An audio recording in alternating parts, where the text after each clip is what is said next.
అన్న పీటర్ అన్న గారికి ప్రత్యేకంగా వందనాలు తెలియజేస్తున్నాను. వారికున్న దర్శనాన్ని అనేకమైన గ్రామాల్లో ప్రకటిస్తూ ఉన్నారు. నేటి దినాల్లో ఇలాంటి బోధలు కనుమరుగైపోతున్నాయి. నేను ఫస్ట్ టైం అన్న మెసేజ్ విన్న తర్వాత చాలా చోట్లకి అన్నం తీసుకెళ్ళాలి, దేవుని వాక్యం వినిపించాలని అనుకూలతను బట్టి గత సంవత్సరం ఉపవాస ప్రార్థనలకి ఇక్కడ పిలుద్దాం అనుకున్నాం. డేట్స్ కుదరలేదు. తర్వాత ఇక్కడ సభల గురించి ప్రార్థన చేసినప్పుడు అన్న ఈ డేటు కన్ఫర్మ్ చేశారు. ఇలా ఈ విధంగా 2 రోజులు ఈ మీటింగ్స్ ఏర్పాటు చేయడానికి దేవుడు కృపనిచ్చారు. ఒక మాటలో చెప్పాలంటే వంట కాడి నుంచి టెంట్ వరకు అందరికీ వందనాలు, దేవుడికి స్తోత్రం చెప్పండి. ఇంకా అందులో ఆల్ మిక్స్డ్ మాట. కాబట్టి వాళ్ళకి వీళ్ళకి అని కాకుండా, నాకు చెప్పలేదని కాకుండా, బైబిల్ చెప్తుంది కదా, ఆ సహకారుల పేర్లు జీవ గ్రంథంలో ఉన్నాయి. మీకు తెలుసు మీరు ఎంత పరిచర్య చేశారో, ఏ విధంగా సహకరించారో. అది పరమందు రహస్యమందు చూస్తున్న తండ్రి మీకు ఖచ్చితంగా ప్రతిఫలం ఇస్తాడు. ఎవరైనా కొత్త వాళ్ళు వచ్చి ఉంటే ఇక్కడ ఆదివారపు ఆరాధనలు జరుగుతున్నాయి, శనివారం రాత్రి ఉపవాస ప్రార్థన జరుగుతున్నాయి, ఖచ్చితంగా సండే స్కూల్ పరిచయాలు జరుగుతున్నాయి. ఆత్మీయంగా ఎదగాలనుకునే వాళ్ళకి దేవుడు ఒక అవకాశాన్ని మీ కొరకు ఇచ్చారని భావించండి. ఇక ఆలస్యం చేయకుండా దైవజనులు ఇప్పటికే 5 నిమిషాలు ఆలస్యం అయిపోయింది. పీటర్న గారు అద్భుతమైన సందేశాన్ని మనకు అందిస్తారు. గట్టిగా చప్పలు కొడుతూ కొట్టలు, గట్టిగా చప్పట్లు.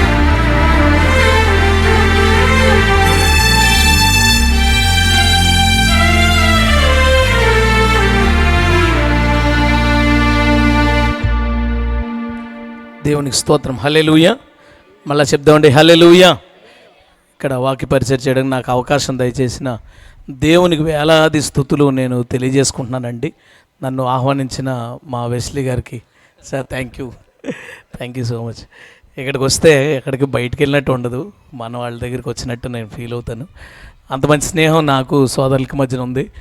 నిజంగా ఈ మూమెంట్లో ఎవరికైనా అయితే అసలు డేట్ ఇచ్చే టైం కాదు. నాకు చాలా ఒక వర్క్లో ఉన్నాను. ఈయన అడిగితే నాకు అదొక శోధన, అందులో పడిపోతాను నేను వెంటనే.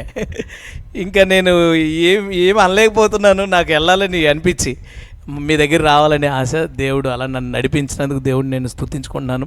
అందుకు మరొకసారి ప్రభుపేట వందనాలు తెలియజేస్తున్నాను. ఇక్కడ ఉన్న పరిచారకులకి, సేవకులకి, వచ్చిన మీ అందరికీ కూడా హృదయపూర్వక వందనాలండి. మైక్ శబ్దం ఎంత దూరం వెళ్తుందో అందరికీ కూడా హృదయపూర్వక వందనాలు. దేవుడు మనతో మాట్లాడునుగాక. హెబ్రీ పత్రిక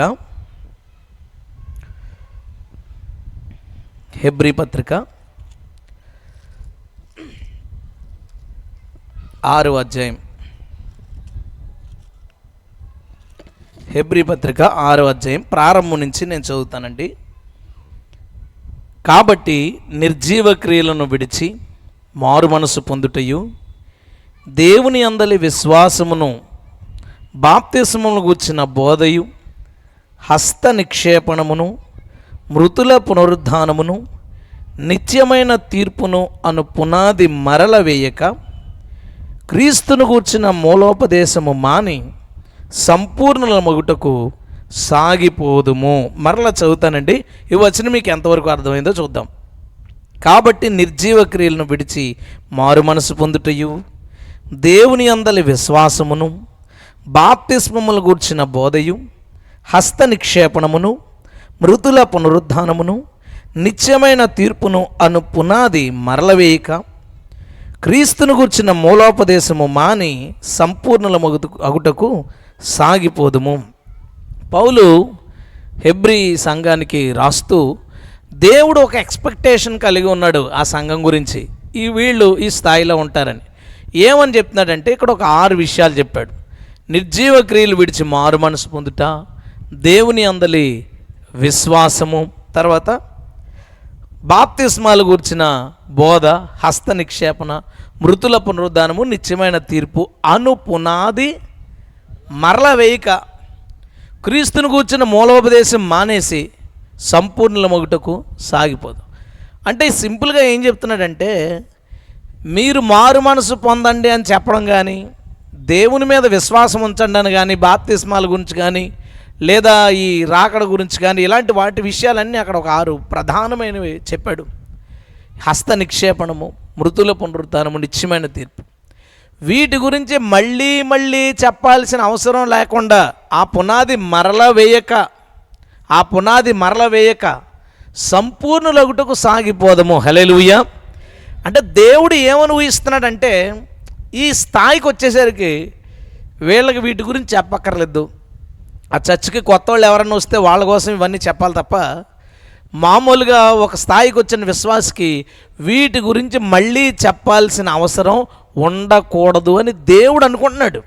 మనం ఊహించం, అంత ఎక్స్పెక్టేషను దేవుడికి ఉంటుంది, అంత ఊహ దేవుడికి ఉంటుంది. అంటే నేను ఇది అర్థమవడానికి మీకు సింపుల్గా ఒక ఉదాహరణ చెప్తాను. చిన్నప్పుడు మనం తినేటప్పుడు మనకు తెలియక లెఫ్ట్ హ్యాండ్తో తినేస్తే అమ్మ చెప్తుంది చాలా స్లోగా దాంతో తినకూడదని, మనకు అర్థమవుతుంది. అయినా మరుసటి రోజు కూడా మనం అలాగే తింటే అమ్మ ఏం చేస్తుందంటే, మా అమ్మ అయితే ఎడం చేతి మీద లాగిపెట్టి ఒకటి పీకేది. అందరు అమ్మలు అలా కొడతారు, మనం అందరూ కొట్టించుకున్న వాళ్ళు, అమ్మలు కూడా కొట్టించుకున్న వాళ్ళే వాళ్ళ చిన్నప్పుడు. అలా కొట్టినప్పుడు గుర్తుంటుంది ఈ చేతితో తినకూడదని. ఓ 2-3 రోజులు పోయిన తర్వాత మళ్ళీ మర్చిపోయి మళ్ళీ తిన్నప్పుడు మళ్ళీ ఒకటి పీకుద్ది, గుర్తుండిపోద్ది. 10th ఇంటర్ లేదా ఇందాక భోజనాలు చేస్తున్నారు కదా, భోజనాలు చేసేటప్పుడు మర్చిపోయి ఎవరైనా ఎడం చేతితో తినేసారా? ఏమని చెప్పండి, అవుతారేంటి? తినలేదా? ఏమి ఒక ఏజ్కి వచ్చేసరికి అది మీకు చెప్పాల్సిన అవసరం ఉండదు, రాకూడదు, చెప్పాల్సిన అవసరం రాకూడదు. చిన్నప్పుడు మనం కూర్చుని లేచేటప్పుడు నడిచేటప్పుడు పడిపోతుంటే అమ్మో నాన్నో అన్నయ్యో అక్కో మనం లేపి చేతో పట్టుకుని నడిపిస్తారు. అలా కాదమ్మా ఇలాగా జాగ్రత్త అని నడిపిస్తారు. మనం ఓ 10th ఇంటరో లేదా ఈ వయసు వచ్చిన తర్వాత నడుస్తున్నప్పుడు కూడా పడిపోతున్నాం అనుకోండి, అయ్యో నడకరాదేంటి అనుకోరు, మందు వేసి ఉంటాడు అనుకుంటారు. అంతే, వీడు వేసి ఉంటాడు, ఎందుకంటే ఎక్కడ పడితే అక్కడ బ్రాంచ్లు ఉన్నాయి కాబట్టి వీడు వేసి వస్తున్నాడేమో అందుకే పడిపోతున్నాడు అనుకుంటాం. మనం ఎన్నిసార్లన్నా నడుస్తున్నప్పుడు పడిపోవచ్చు, ఎప్పుడు? చిన్నప్పుడు. కానీ ఒక వయసు వచ్చేసరికి మనం నడుస్తున్నప్పుడు పడిపోకూడదు, మనకి నడవడం వచ్చేయాలి, దాన్ని ఎవడో మనకు నేర్పనక్కర్లేదు. అంటే ఒక స్థాయి వచ్చేసరికి మనందరి ఆధ్యాత్మిక స్థితి ఒక ప్లేస్కి ఉండాలి, ఈ స్థాయిలో ఉండాలి అని దేవుడు అనుకుంటాడు. ఆ స్థాయికి వచ్చేయాలి. ఒక 10 సంవత్సరాల నుంచి స్కూల్కి వెళ్ళిన తర్వాత కూడా వాడికి ఆళ్ళు రాలేదు అంటే ఏమనుకోవాలి? అది చాలా దాని గురించి మనం ఏమనుకోవాలో కూడా తెలియదు. మనం ఈ అధ్యాయం చదివినప్పుడు అక్కడ ఏమని స్టార్ట్ చేశాడండి? ఏమన్నది ఫస్ట్ మాట? అయ్యో దాని ముందో మాట ఉంది, కాబట్టి అన్నాడు. మనం బైబిల్ని అధ్యాయాల కింద మనం డివైడ్ చేసుకున్నాం. పత్రిక రాసినప్పుడు ఏం లేదు, మొత్తం అంతా రాసేసారు వాళ్ళు. అధ్యాయాల కింద వచనాల కింద మనం డివైడ్ చేసాం. కొన్నిసార్లు అక్కడ డివైడ్ చేయకుండా చోట కూడా అధ్యాయాలు డివైడ్ చేశారు. అలా డివైడ్ చేసిన ఒక చాప్టర్ ఇది 6వ అధ్యాయం. దేంతో స్టార్ట్ అయింది ఇది? కాబట్టి అంటే ముందు దేంతోనో కలిపి మనం దాన్ని చదువుకోవాలి. అలా చదువుకున్నప్పుడు ఈ భాగం మనకి బాగా అర్థమవుతుంది. ఏమని చెప్పాడు పైన 12వ వచనం నుంచి, కాలమును బట్టి చూస్తే మీరు బోధకులుగా ఉండవలసిన వారై ఉండగా. చూడండి, కాలాన్ని బట్టి చూస్తే మన సీనియారిటీని బట్టి చూస్తే బోధకులుగా ఉండాల్సిన వాళ్ళుగా ఉన్నామంట. అలాంటి వాళ్ళకి మనం ఎలా ఉన్నామంటే, దేవోక్తులలో మొదటి మూలపాఠములను ఒకడు మీకు మరల బోధించవలసి వచ్చాను. మీరు పాలు త్రాగవలసిన వారే కానీ బలమైన ఆహారం తినగలవారు కారు. మరియు పాలు త్రాగు ప్రతి వాడు శిశువే గనుక నీతి వాక్యం విషయంలో అనుభవం లేనివాడై ఉన్నాడు. వయసు వచ్చిన వారు అంటే సంపూర్ణులు, కింద ఫుట్నోట్లో, సంపూర్ణుల అభ్యాసము చేత మేలు కీడులను వివేచించుటకు సాధకము చేయబడిన జ్ఞానేంద్రియాలు కలిగి ఉన్నారు కనుక బలమైన ఆహారం వారికే తగును. కాబట్టి నిర్జీవ క్రియలను విడిచి మారు మనసు పొందుటయు. అలా చదివితే అక్కడ ఏమంటున్నాడంటే, ఇక్కడ ఎవరైనా ఒక ఆమెను లేపి ఎన్ని సంవత్సరాల నుంచి మీరు దేవుణ్ణి నమ్ముకున్నారంటే 15 సంవత్సరాల నుంచి అంటది. ఒక అతను లేపి ఎన్ని సంవత్సరాల నుంచి దేవుణ్ణి నమ్ముకుంటున్నారంటే 12 సంవత్సరాల నుంచి అంటాడు.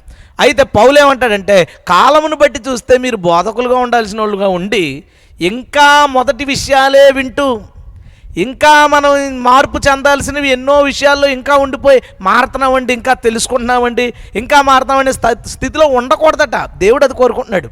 ఓ పాస్టర్స్ మీటింగ్కి వెళ్తే అక్కడ వాక్యం చెప్తుంటూ అందులో దేవుడు ఒక పాయింట్ నాతో మాట్లాడాడు, చెప్తున్నాను. దేవుని సేవకుడు ఏ రూపాయి ఖర్చు పెట్టినా జాగ్రత్తగా ఖర్చు పెట్టాలి. ఒక తల్లికి వాళ్ళ హస్బెండ్ చచ్చిపోతే భర్త పోయాడని గవర్నమెంట్ జాలిపడి ఆమె బ్రతకడానికి ఎంతో కొంత హెల్ప్ చేద్దామని ఒక 3,000 ఎంతో పెన్షన్ ఇస్తే ఆ 3,000లో 300 తీసి పాస్టర్కి ఇస్తుంది. సో ఆ ప్రతి రూపాయి అంతటి విలువైంది. ఎవరినో పోగొట్టుకునో, రక్తం ఖర్చో, లేకపోతే ఇంకా కష్టపడో, చెమట వచ్చో కష్టపడిన సంపాదించిన డబ్బులు అవి, రిస్క్ చేసి సంపాదించిన డబ్బులు అవి. అందులో బాగా మనకి ఇస్తున్నారు, చాలా జాగ్రత్త ఖర్చు పెట్టాలి, దుబారా ఖర్చు పెట్టకూడదని చెప్పి వెళ్ళిపోయిన వాక్యం చెప్తూ భోజనం చేసేటప్పుడు ఒక పాస్టర్ గారు వచ్చారు, పెద్ద ఆయన. భోజనం చేస్తూ, ఈరోజు దేవుడు నాతో మాట్లాడాడండి, నేను ఒక విషయం నేర్చుకున్నాను అన్నారు. నేను దేని గురించి అనుకుంటున్నాను, ఏ విషయం అండి అని అడిగాను. అడిగితే, డబ్బులు నేను వేస్ట్గా ఖర్చు పెడేస్తున్నానండి, దేవుడు ఇప్పుడు నాతో మాట్లాడాడు అన్నాడు. ఆయనతో దేవుడు మాట్లాడాలని ఆనందపడాలో, 21 సంవత్సరాల నుంచి సేవ చేస్తున్నారంటే ఆయన 21 సంవత్సరాల నుంచి సేవ చేస్తున్నా ఆ విషయం తెలియలేదని బాధపడాలి. ఇప్పుడు నాకు చెప్పండి మీరు, 21 సంవత్సరాల నుంచి సేవ చేస్తున్న ఒక వ్యక్తి ఆ విషయాన్ని ఈరోజు తెలుసుకున్నాడంటే 21 సంవత్సరాల్లో డబ్బుల్ని ఏం చేసినట్టు, ఇష్టం వచ్చినట్టు ఖర్చు పెట్టాడు ఆయన. ఇప్పుడు ఆయన తెలుసుకున్నాడు, ఆనందపడాలా బాధపడాలా? పౌలు ఏమంటున్నాడో తెలుసా? కాలంను బట్టి చూస్తే మీరు ఏ స్థాయిలో ఉండాలో తెలుసా? మీ ఆధ్యాత్మికత ఏ స్థితిలో ఉండాలో తెలుసా? మీరు కొన్ని విషయాల్లో ఎంతటి బలంగా మీరు ఉండాలో తెలుసా? అలాంటిది మీరు పాలు తాగేవాళ్ళలాగా ఉన్నారు, పాలు తాగేవాళ్ళలాగా ఉన్నారు. ఒకసారి ఓ చోట, ఇలాంటి చోట మీటింగ్లో సినిమాల గురించి చెప్తూ, ఇలాంటి అపవిత్రమైనవి ఇవి మనం చూడకూడదు కానీ చూస్తున్నారు కొంతమంది అంటే, ఒక ఆమె తల దించుకుని చాలా బాధపడింది, ప్రార్థన చేయించుకోవడానికి వచ్చింది. వచ్చినప్పుడు దేవుడు నాతో మాట్లాడండి, నాకు బాధ ఆగట్లేదండి ఇలాగా నేను సినిమాలు. నేను వెంటనే అడిగాను, ఎంతకాలం అయిందమ్మా యేసుప్రభు నమ్ముకుని? 15 సంవత్సరాలు అంది ఆవిడ. ఆమెను సినిమాలు మానిపించడానికి ఆ పాస్టర్ గారికి 15 సంవత్సరాలు పట్టింది. ఇప్పుడు మేము ఇప్పటికైనా మారిందనే హ్యాపీ అవ్వాలా? ఉద్యోగాలు మానేసి, వ్యాపారాలు మానేసి, జీవితాలు త్యాగం చేసి, నేనైనా వెస్లీ గారైనా మేము బయటికి వెళ్ళి మేము సంపాదించుకుని మేము ఒక ఇల్లు, ఒక హోదా, ఒక వ్యవహారం మేము తెచ్చుకోగలం. ఎన్నో నిందలు పడ్డాం, తిట్లు పడ్డాం, ఏరా పని లేకుండా వచ్చారని ఒకడు, డబ్బులు బాగా వస్తాయనుకుని వచ్చారని ఒకడు, ఉమ్మూసి ఒకడు, ఏ పని లేకుండా గాలికి తిరుగుతున్నారని ఒకడు. అరే మేమేమో వాళ్ళకు రక్షణ గురించి వస్తుంటే వాళ్ళు మమ్మల్ని హీనంగా చూసినా మమ్మల్ని మేమే సముదాయించుకుని, దేవుని పాదాల దగ్గర మమ్మల్ని మేమే బలపరుచుకుని, దేవుని శక్తితో కొనసాగుతూ ఈరోజు ఇక్కడ ఉండొచ్చు. కానీ ఒకరోజు చాలా కాలం క్రితం మేము పరిచర్య ప్రారంభ సంవత్సరాలు మేము గెంజి దగ్గర ఉన్నాం, మేము రోడ్ల మీద ఉన్నాం, మేము ఉమ్ములూసే చోట ఉన్నాం. హల్లెలూయా. అదంతా ఎందుకు చేసామో తెలుసా? ఆమె మారు మనసు పొందడానికి. కానీ ఇంత త్యాగం చేస్తే 15 సంవత్సరాలకి ఆ టీవీ మానింది ఆవిడ. పౌలు అంటున్నాడు, కాలం బట్టి చూస్తే మీరు ఏ స్థితిలో ఉండాలో తెలుసా? ఈ పునాది మళ్ళీ మీకు వేయకూడదు. ఇందులో ఈ పునాది మీద మీరు కట్టబడిపోవాలి. ఆల్రెడీ ఎక్కడికి వెళ్ళిపోవాలట? సంపూర్ణుల మొగుటకు సాగిపోదాము. సంపూర్ణులు అవ్వడం అంటే, ఒకసారి ఎఫెసీ పత్రిక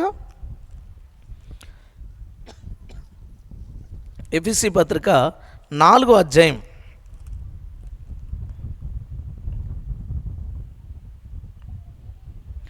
12వ వచనం, మనమందరం విశ్వాస విషయంలోను దేవుని కుమారుని గురించిన జ్ఞానం విషయంలోనూ ఏకత్వం పొంది సంపూర్ణ పురుషుల మగు వరకు, అనగా క్రీస్తునకు కలిగిన సంపూర్ణతకు సమానమైన సంపూర్ణత కలవారమగు వరకు. సంపూర్ణత అంటే అర్థం ఏంటో తెలుసా? యేసుక్రీస్తు ఎలాగూ ఉన్నాడో అలాంటి ఒక రూపం, అలాంటి ఒక ప్రవర్తన, అలాంటి ఒక వ్యక్తిత్వానికి మనం రావాలి. ఇది దేవుని యొక్క కోరిక. అందుకే క్రీస్తు యేసు కలిగిన మనస్సును మీరును కలిగి ఉండండి. ఇప్పుడు మనలో ఎవరినైనా వ్యక్తిగతంగా మనం ఇంటికి వెళ్ళేటప్పుడు మనం ప్రశ్నించుకుంటే, యేసు ప్రభుకి నాకు ఎంత దూరం ఉందంటావు? ఆయన ప్రవర్తనని ఒకవేళ ఇలా మెట్లుగా పోలిస్తే, ఆయన ప్రవర్తన 1000 మెట్లు ఉన్నతంగా ఉంటే మన ప్రవర్తన ఎన్ని మెట్లు ఉండొచ్చు?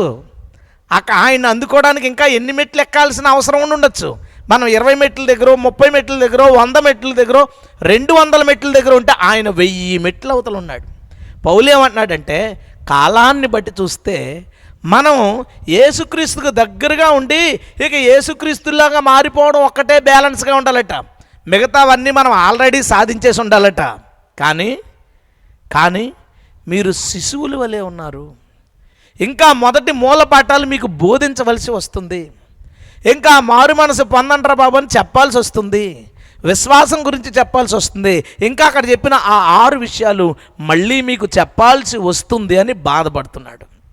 మనందరము యేసయ్య సంపూర్ణత దగ్గరికి వెళ్ళిపోవాలంటే దానికంటే ముందు ఈ 6 విషయాలు కలిగిన పునాది మీద మనం కట్టబడి ఉండాలి. హల్లెలూయా. 6 విషయాలు చెప్పాడు. ఈ 6 విషయాల పునాది మీద మనం కట్టబడకుండా యేసుక్రీస్తు సంపూర్ణత గురించి ప్రయత్నించాల్సిన అవసరమే లేదు. మనకిక ప్రయత్నించేంత సీనే లేదు. ఎప్పుడైతే ఈ 6 విషయాల్లో మనకు ఒక పర్ఫెక్ట్ నాలెడ్జ్ వచ్చిందో, ఈ 6 విషయాల్లో ఒక స్థిరత్వం వచ్చిందో, ఈ 6 విషయాల గురించి ఒక అవగాహన వచ్చిందో, అప్పుడు యేసులాగా అయిపోవడానికి మనకు ఎంతో కొంత అర్హత వచ్చింది. అతి త్వరలో మనం అలా మార్చబడతాం. దేవుని స్తోత్రం. యోహాన్ అంటాడు, అందుకనే ఆయన వచ్చేటప్పటికి ఆయన ఎట్టివాడై ఉన్నాడో మనం అట్టి వారమై ఇక్కడ ఉండాలి. హల్లెలూయా. ఆయన ఎలా ఉన్నాడో, ఆయన ప్రేమ, ఆయన యొక్క క్షమాగుణం, ఆయన పద్ధతి, ఆయన మనుషులు చూసే విధానం, ఆయన ఎలా ఉన్నాడో మనం అందరం ఆయన వచ్చేసరికి ఆయనలాగా మారిపోవాలట.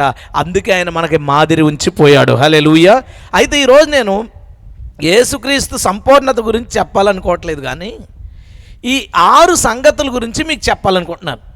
ఎందుకు అంటే ఒకవేళ అందులో ఒకరు ఒక విషయం ఏదో 2 విషయాల్లోనో 3 విషయాల్లోనో అందులో ఒక స్థాయికి వచ్చేసిన వాళ్ళు ఉండొచ్చు, లేదా 6 విషయాల్లోనూ ఒకరు మంచి స్థితిలో ఉండొచ్చు. ఈ 6 నా దగ్గర ఉన్నాయి కాబట్టి పర్లేదు అనుకోవచ్చు. అయితే అందరి ముందు ఒక ఛాలెంజ్ ఏంటంటే, ఒక్క విషయంలో కూడా స్థిరంగా లేనోడు 6 విషయాల పునాది ఈరోజు ఎక్కుదుముగాక. 6 విషయాల్లోనూ పునాది మీద ఎక్కినవాడు యేసుక్రీస్తులాగా అయిపోవాలనే ఉద్దేశంతో ఇక్కడి నుంచి వెలుదురుగాక. అది జరిగినప్పుడు మాత్రమే ఇన్ని సంవత్సరాల మీ సేవకుల కృషికి ఒక అర్థం ఉంటుంది. లేకపోతే మేము ఏదో గాలికి కొట్టుకుని పోతున్నట్టుగా, గాలికి ప్రయాసపడుతున్నట్టుగా, ఎంతకాలం చూసినా మళ్ళా పడతాలేస్తా నడక నేర్వని క్రైస్తవ్యం కళ్ళ ముందు ఉన్నప్పుడు, అరే వాళ్ళు ఇంకా నా దేగుతున్నారు, ఈ సంఘం వాళ్ళు ఇంకా జస్ట్ కూర్చుంటున్నారంతే, మా సంఘం వాళ్ళు పోన్లే పడతాలేస్తా ఎంతో కొంత ఉన్నారులే అని సాటిస్ఫై అవ్వాలి తప్ప, యేసుక్రీస్తులాగా నా సంఘంలో కొంతమందిని తయారు చేయగలిగాననే సంతృప్తి ఉంటుంది, అది ఇంకా మాకు రాదు. ఇవంతా మీరు చూసి మీటింగు జనం, లేదా ఇలాంటి ఎక్కడైనా మీటింగులు జరిగినప్పుడు మన పాస్టర్ గారి సేవ చాలా బాగుంది, అమ్మ చాలా సంతోషంగా ఉందని మీరు అనుకోవచ్చు. మేము ఇంటికి వెళ్ళి మోకరించినప్పుడు ఆ తృప్తి మాకు ఉండదు. మా మనసులో మీరందరూ జ్ఞాపకం వచ్చినప్పుడు, ఆమె ఇంకా ఇలా ఉంది, ఇతను ఇలా ఉన్నాడు, వీళ్ళు ఇలా ఉన్నారు, వాళ్ళు అలా ఉన్నారు, కొందరు మేము కరెక్ట్గా ఉన్నారని అనిపించిన ప్రార్థనలో వాళ్ళ పరిస్థితిని దేవుడు మాకు బయలుపరుస్తున్నప్పుడు విస్తారమైన అసంతృప్తి మా హృదయాల్లో ఉంటుంది. కొంతమందినైనా యేసుక్రీస్తుల వలె తయారు చేసినప్పుడే నిజమైన సంతృప్తి మేము అనుభవిస్తాం. ఆ సంతృప్తి ప్రతి సేవకునికి సంఘాలు ఇచ్చునుగాక. చిన్న ప్రార్థన చేసుకుని మన వాక్యంలోకి వెళదామండి. పరిశుద్ధమైన మా ప్రభువా, నీకు స్తోత్రాలు. నీవు వేసిన పునాది మీదకి మేమందరము రావడానికి రాత్రి సహాయం చేయండి. రాత్రి మేమందరూ దాని మీద కట్టబట్టుకు సహాయం చేయండి ప్రభువా. కాలంను బట్టి చూస్తే మేమైతే వాళ్ళతో పోల్చుకున్నాం, వీళ్ళతో పోల్చుకున్నాం, బాగున్నాం అనుకోవచ్చు. కానీ నీవైతే కాలంను బట్టి చూస్తే బోధకుల స్థాయి, కాలమును బట్టి చూస్తే ఇక నీ సంపూర్ణత తప్ప మిగతావన్నీ పూర్తి చేసినట్లుగా నువ్వు అనుకుంటున్నావు. ఇన్ని సంవత్సరాలు చర్చకు వస్తున్నారు, వాక్యం వింటున్నారు అంటే ఈ రోజుకి ఈ స్థాయికి ఉంటారని నువ్వు ఒక ఎక్స్పెక్టేషన్ సంఘం మీద కలిగి ఉన్నావు, ఒక ఆలోచన సంఘం మీద కలిగి ఉన్నావు, ఒక అంచనా సంఘం మీద కలిగి ఉన్నావు. కానీ ఆ అంచనా మాలో ఎంతమంది అందుకున్నాం? మాలో ఎంతమంది ఆ స్థితికి వచ్చాం? మాలో ఎంతమంది ఆ స్థాయికి వచ్చాం? ఈ రాత్రి పరిశీలన చేసుకోవడానికి, పునాది మీద లేని వారందరము ఆ పునాది ఎక్కుటకు, ఆ పునాది మీద స్థిరపడి నీ పోలికలోకి రావడానికి ఒక ప్రయత్నం మేము ప్రారంభించడానికి సహాయం చేయండి దేవా. పరిస్థితులు, పరికరాలు సమస్తము నీ స్వాధీనంలో పెట్టుకోండి. ఆటంకాలన్నీ బంధించి దేవా నీవే మాతో సూటిగా స్పష్టంగా మాట్లాడమని వాక్యపరిచ నీ పాదాలకు అప్పగిస్తున్నాము తండ్రి. Amen, amen. ఒకసారి మళ్ళా స్తోత్రం చెప్దామండి.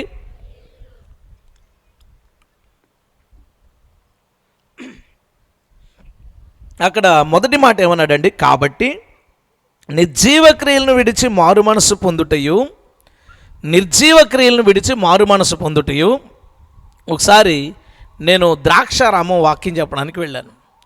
వెళ్తే అక్కడ మీటింగ్ అయిపోయిన తర్వాత ఆ పాస్టర్ గారు కొంతమందికి బాప్తిస్మాలు ఇవ్వాలండి, మీ చేతుల మీద ఇవ్వండి అని. ఎవరు ఇచ్చినా ఒకటే అంటే వాళ్ళు మారాలి, దానిదే ఉంది. సరే మొత్తానికి ఆయన రిక్వెస్ట్ చేశారు, వెళ్ళాను బాప్తిసాలు ఇవ్వడానికి.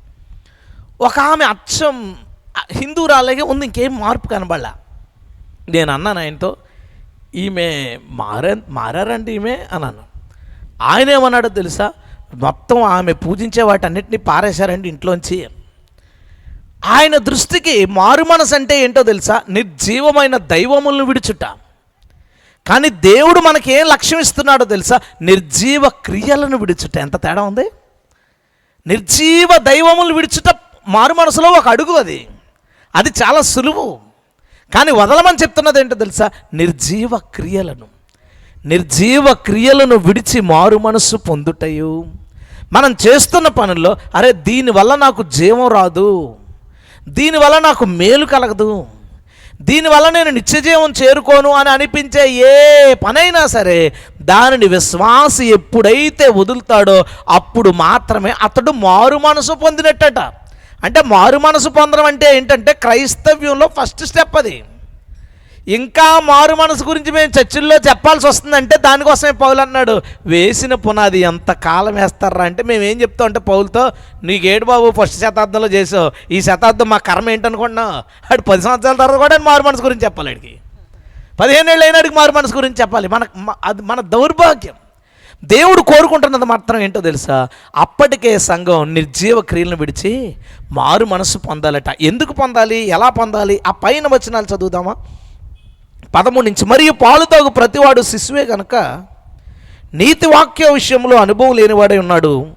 వయసు వచ్చిన వారు అభ్యాసము చేత మేలు కీడులను వివేచించుటకు సాధకము చేయబడిన జ్ఞానేంద్రియాలు కలిగి ఉన్నాడు కనుక బలమైన ఆహారం వారికే తగును. పౌలు ఈ పత్రిక రాస్తూ అనుకున్నాడు, చాలా లోతైన విషయాలు రాద్దాం, చాలా బలమైన విషయాలు రాద్దామని అనుకున్నాడు. అనుకుని ఇక్కడికి 5వ అధ్యాయం ఎండింగ్ వచ్చేసరికి ఏమంటాడో తెలుసా, చూడండి 11వ వచనంలో, ఇందును గూర్చి మేము చెప్పవలసిన అనేక సంగతులు ఉన్నాయి కానీ మీరు వినుటకు మందులైనందున వాటిని విశుద్ధపరచుట కష్టం. కానీ దేవుడు కృప ఏంటో తెలుసా, ఈ పునాది గురించి చెప్పేసిన తర్వాత 6వ అధ్యాయంలో ఈ పునాది మీదకు మీరు వచ్చేయండి, సంపూర్ణ అవుతానికి సాగిపోదాం అని చెప్పి అక్కడ మొదలు పెడతాడు. హెబ్రీ పత్రికలో ఎంత లోతు వెళ్ళాలనుకున్నాడో అంత లోతు వెళ్ళి రాశాడు. దేవుని స్తోత్రం. మీరందరూ మత్తయి సువార్త ఇంట్రెస్ట్గా చదివి ఉండొచ్చు, మార్కు సువార్త ఇంట్రెస్ట్గా చదివి ఉండొచ్చు, లేదా పత్రికలు చదివేటప్పుడు ఫిలిప్పి పత్రిక, ఎఫెసీ పత్రిక చదివి ఉండొచ్చు. హెబ్రీ చదివేటప్పుడు ఇబ్బంది అనిపించిందా, కష్టం అనిపించిందా? ఏంట్రా బాబు ఇలా ఉంది? ఎందుకో తెలుసా, జ్ఞానేంద్రియాలు అభివృద్ధి చెందినోడు పత్రికలు అయ్యి 5వ అధ్యాయం దాకా ఒకలాగుంటుంది, 5వ అధ్యాయం వరకు అందుతున్నట్టు ఉంటుంది మనకి. 6వ అధ్యాయంలో ఈ మాటలు చెప్పిన తర్వాత ఉంటుందండి, ఇంటికి వెళ్ళి తీసి చదవండి. బలమైన ఆహారం నీకు తలకెక్కలేదంటే నువ్వు పాలు తాగేవాడని అర్థం. నీకు అర్థమవుతుందంటే ఓ ఎంతో కొంత నాకు కొంచెం అర్థమవుతుందిరా బాబు. 6వ అధ్యాయం మొదలుకొని ఒక్కొక్కటి చెప్పి 13వ అధ్యాయం పూర్తయ్యేసరికి ఎంత లోతుకు పోవాలో దేవుని వాక్యంలో అంత లోతుకు వెళ్ళాడు. అది జ్ఞానేంద్రియాలు అభివృద్ధి చెందిన వాడికి దేవుని స్తోత్రం. జ్ఞానేంద్రియాలు అంటే ఏంటి? చదువుకున్న వాళ్ళు తెలుసు. జ్ఞానేంద్రియాలు 5: కళ్ళు, చెవులు, ముక్కు, నోరు, శరీరం, చర్మం. ఈ 5 జ్ఞానేంద్రియాలు. వయసు రానివాడు జ్ఞానేంద్రియాలట మేలు కీడులకు వివేచించే జ్ఞానం ఉండదట. అదే కదండి మనం చదివాం. వయసు వచ్చిన వాడికి అనుభవం చేత మేలు కీడులను వివేచించే జ్ఞానేంద్రియాలు అతనికి ఉంటాయి. ఉదాహరణకి మనం పెద్ద వయసు వచ్చిన వాళ్ళు ఉన్నాం, పొయ్యి మీద ఒక టీయో కాఫీయో పెట్టామనుకోండి, మరుగుతున్నప్పుడు ఎవరైనా దాన్ని దింపేటప్పుడు చేత్తో పట్టుకుని దింపేస్తారండి? ఎందుకు దించరు? చర్మానికి ఒక నాలెడ్జ్ వచ్చింది, దాన్ని పట్టుకుంటే కాలుద్ది. మీ చిన్న పిల్లవాడు వెళ్ళి పట్టేసుకుంటాడు, ఎందుకు పట్టుకున్నాడు?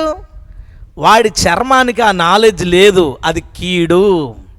మేలు కీడులు వివేచించే జ్ఞానం వయస్సు పెరిగే కొద్దీ జ్ఞానేంద్రియాలకి వచ్చినట్టుగా మనకి కూడా మేలు కీడులను వివేచించగలిగిన జ్ఞానేంద్రియాలు మనలో ప్రతి ఒక్కరికి వచ్చినప్పుడే బలమైన ఆహారం ఇస్తాడట. స్తోత్రం చెప్దామా? నిజమైన మారు మనసు ఏంటో తెలుసా? మేలు కీడులను వివేచించగల జ్ఞానేంద్రియాలు కలిగి ఉండుటయే. అర్థం కూడా నేను మీకు చెప్తాను. మీరు ఎప్పుడైనా ఎండలోకి సడన్గా అప్పుడు దాకా ఇంట్లో ఉండి 2 గంటలకో అకస్మాత్తుగా బయటికి వెళ్ళాల్సి వచ్చినప్పుడు, బయట విపరీతమైన లైటింగ్ ఉన్నప్పుడు మీరు ఏం చేశారు? ఏదంటే అలా చదువుతున్నారు, మీరు ఏం చేయరా? ఇలా కళ్ళు చిన్న చేసి ఎండంతా కంటి మీద పడకుండా మూసి చిన్న సందులోంచి చూస్తారు. కాసేపుడికి నెమ్మదిగా కంటికి అలవాటు అయిన తర్వాత దాన్ని చూడగలుగుతారు. ఒక ఎల్ఈడి లైట్ ఉంది, టక్కుమని దాని వెనక మనం చూడం, ఇలా చూస్తాం. ఎందుకు చూస్తాం అలాగా? ఈ కంటికి తెలుసు దీన్ని చూస్తే ఇది నాకు ప్రమాదం.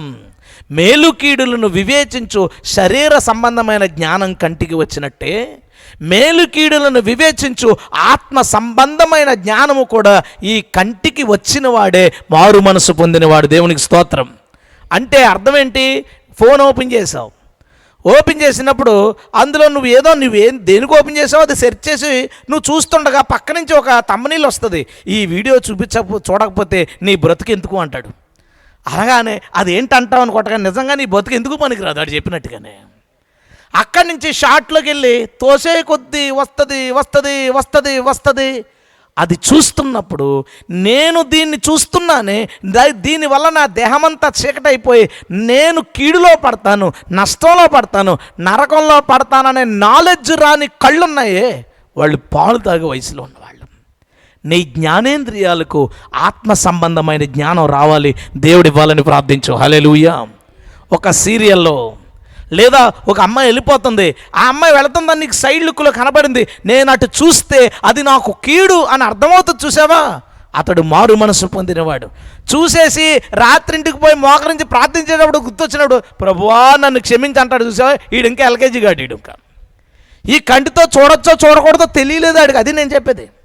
ఈ కంటితో మనం చూస్తే ఇది కీడు, ఈ కంటితో దీన్ని చూస్తే నాకు ప్రమాదం, ఈ కంటితో దీన్ని చూస్తే నా ఆధ్యాత్మిక జీవితం పాడైపోతుంది, ఈ సీరియల్స్ ఇవి అవి అనవసరాన్ని చూస్తే నేను పాడైపోతానని కనీస జ్ఞానం ఉండాలి. ఈ పెళ్ళిళ్ళైన వాళ్ళు, కొత్తగా పెళ్ళిళ్ళైన వాళ్ళు, ఈ పెళ్ళైన తర్వాత వాళ్ళ ఆవిడ నాకు అది చూడాలంది, ఇది చూడాలంది. నేను అంటాను, మీ ఆయన చూడాలని లేదా? పెళ్ళైన వాళ్ళు ఎక్కడికో పోతారంటే వీళ్ళిద్దరు చూసుకుంటే ఇద్దరు హ్యాపీగా ఉంటారు కదా. ఇద్దరు పోయి ఏదో చూడడానికి వెళ్తారు, పెళ్లి చేసుకున్నది ఏదో చూడడానికి కాదురా బాబు. ఇక అన్నీ తిరిగి వచ్చి నాకు ఎక్కువ దెయ్యాల కేసులు ఎక్కువ కొత్తగా పెళ్ళైన వాళ్ళే వస్తాయి.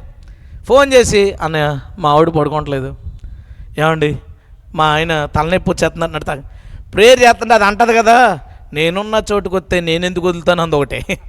నువ్వున్న చోటుకి ఈడ అక్కడికి వచ్చాడంటే బీచ్కి వచ్చాడని చెప్తుంది ఆ దెయ్యం. అది నేను అడిగాను, అరే బీచ్కి వెళ్ళారని చెప్తుంది ఏంట్రా, మీ ఆవిడని తీసుకుని వెళ్ళామంటే అన్నయ్య లోకల్లో వెళ్తే మన వాళ్ళు ఎవరన్నా చూసేస్తారని వైజాగ్ తీసుకెళ్ళాను అన్నాడు. ఇది వైజాగ్ దెయ్యం, అది అక్కడి నుంచి వచ్చింది. అది ఆ జ్ఞానం మనకి రావాలి. ఇది చూడాలి, ఇది చూడకూడదు, ఇది అవసరం, ఇది ఇలాంటివి చెప్పామనుకోండి జనాలు ప్రతిదానికి రూల్ రా. దేవుడు ఎంత గొప్పవాడు చెప్పనా. మొన్న మా ఊరిలో నేను ఒక సేవ చేస్తున్నా, ఒక విలేజ్. ఆ ఊరిలో మన ఏదో సెలవు వచ్చిందని కుర్రాళ్ళు అందరూ కలిసి బీచ్కి వెళ్ళడానికి వెళ్తుంటే మా చర్చిలో ఒక ఆవిడ వాళ్ళ అబ్బాయి కూడా వాళ్ళతో వెళ్ళడానికి అడిగితే పాస్టర్ గారు తిడతారు, పాస్టర్ గారికి చెప్తానని చెప్పి ఆపేసింది. ఆడు తిట్టుకుని ఉంటాడు గ్యారంటీగా, ఎందుకంటే ఆవిడ ఆపచ్చు కదా, నేను ఎందుకు మధ్యలో, నా పేరు ఎత్తి ఆపింది. వాళ్ళు మునగడానికి వెళ్ళారు ముగ్గురు, ఇద్దరు చచ్చిపోయారు. 23 సంవత్సరాలు అందరూ చచ్చిపోయిన పెద్దవాడికి. వాళ్ళ తమ్ముడు. ఒకే ఇంట్లో ఇద్దరు చచ్చిపోతే ఆ ఇంట్లో ఎలా ఉంటుందండి? ఒకడో చిన్నాన్నగారు అబ్బాయి, ఇద్దరు. ఎవరు ఓదార్చగలరు? దేవుడు ఎంత గొప్పడో తెలుసా? నీకు కీడు ఎక్కడుందో ఆయనకి తెలుసు కాబట్టి అక్కడికి ఆయన వెళ్ళనివ్వడం. హల్లెలూయా. అది బైబిల్లో చూపించు, అక్కడ చూపించు, ఎక్కడ చూపించు అని కొంచెం తెలివిలేని వాళ్ళు, ఆత్మ లేని వాళ్ళు వాగుతారు. కానీ ఎక్కడ కీడుందో దేవుడు అక్కడికి వెళ్ళనివ్వడం. ఎందుకో తెలుసా? తన ప్రజల క్షేమాన్ని కోరుకునేవాడు ఆయన. దేవుని స్తోత్రం. నేను అనేది ఇక్కడికి వెళ్ళేది చూస్తే ఇది నా కంటికి ఆధ్యాత్మికంగా నన్ను చెడగొడుతుంది. ఈ మాల్స్కి వెళ్ళి నేను ఇవన్నీ చూడడానికి పోతే అది ఒక షర్ట్ కొనుక్కోవడం పెద్ద షాపింగ్ మాల్ అవన్నీ చూసి 5 నిమిషాలు షాపింగ్ చేస్తారు. నేను అనేది ఏంటంటే నీ కంటితో ఇది ఇక్కడికి వెళ్తే నా కళ్ళు పాడవుతాయి, ఇక్కడికి వెళ్ళడం వల్ల నేను ఇలాంటి స్థితికి వెళ్తాననే నాలెడ్జ్ నీ ఆధ్యాత్మిక స్థితికి రావాలి.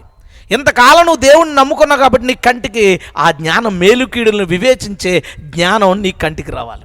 చెవులు ఉన్నాయి.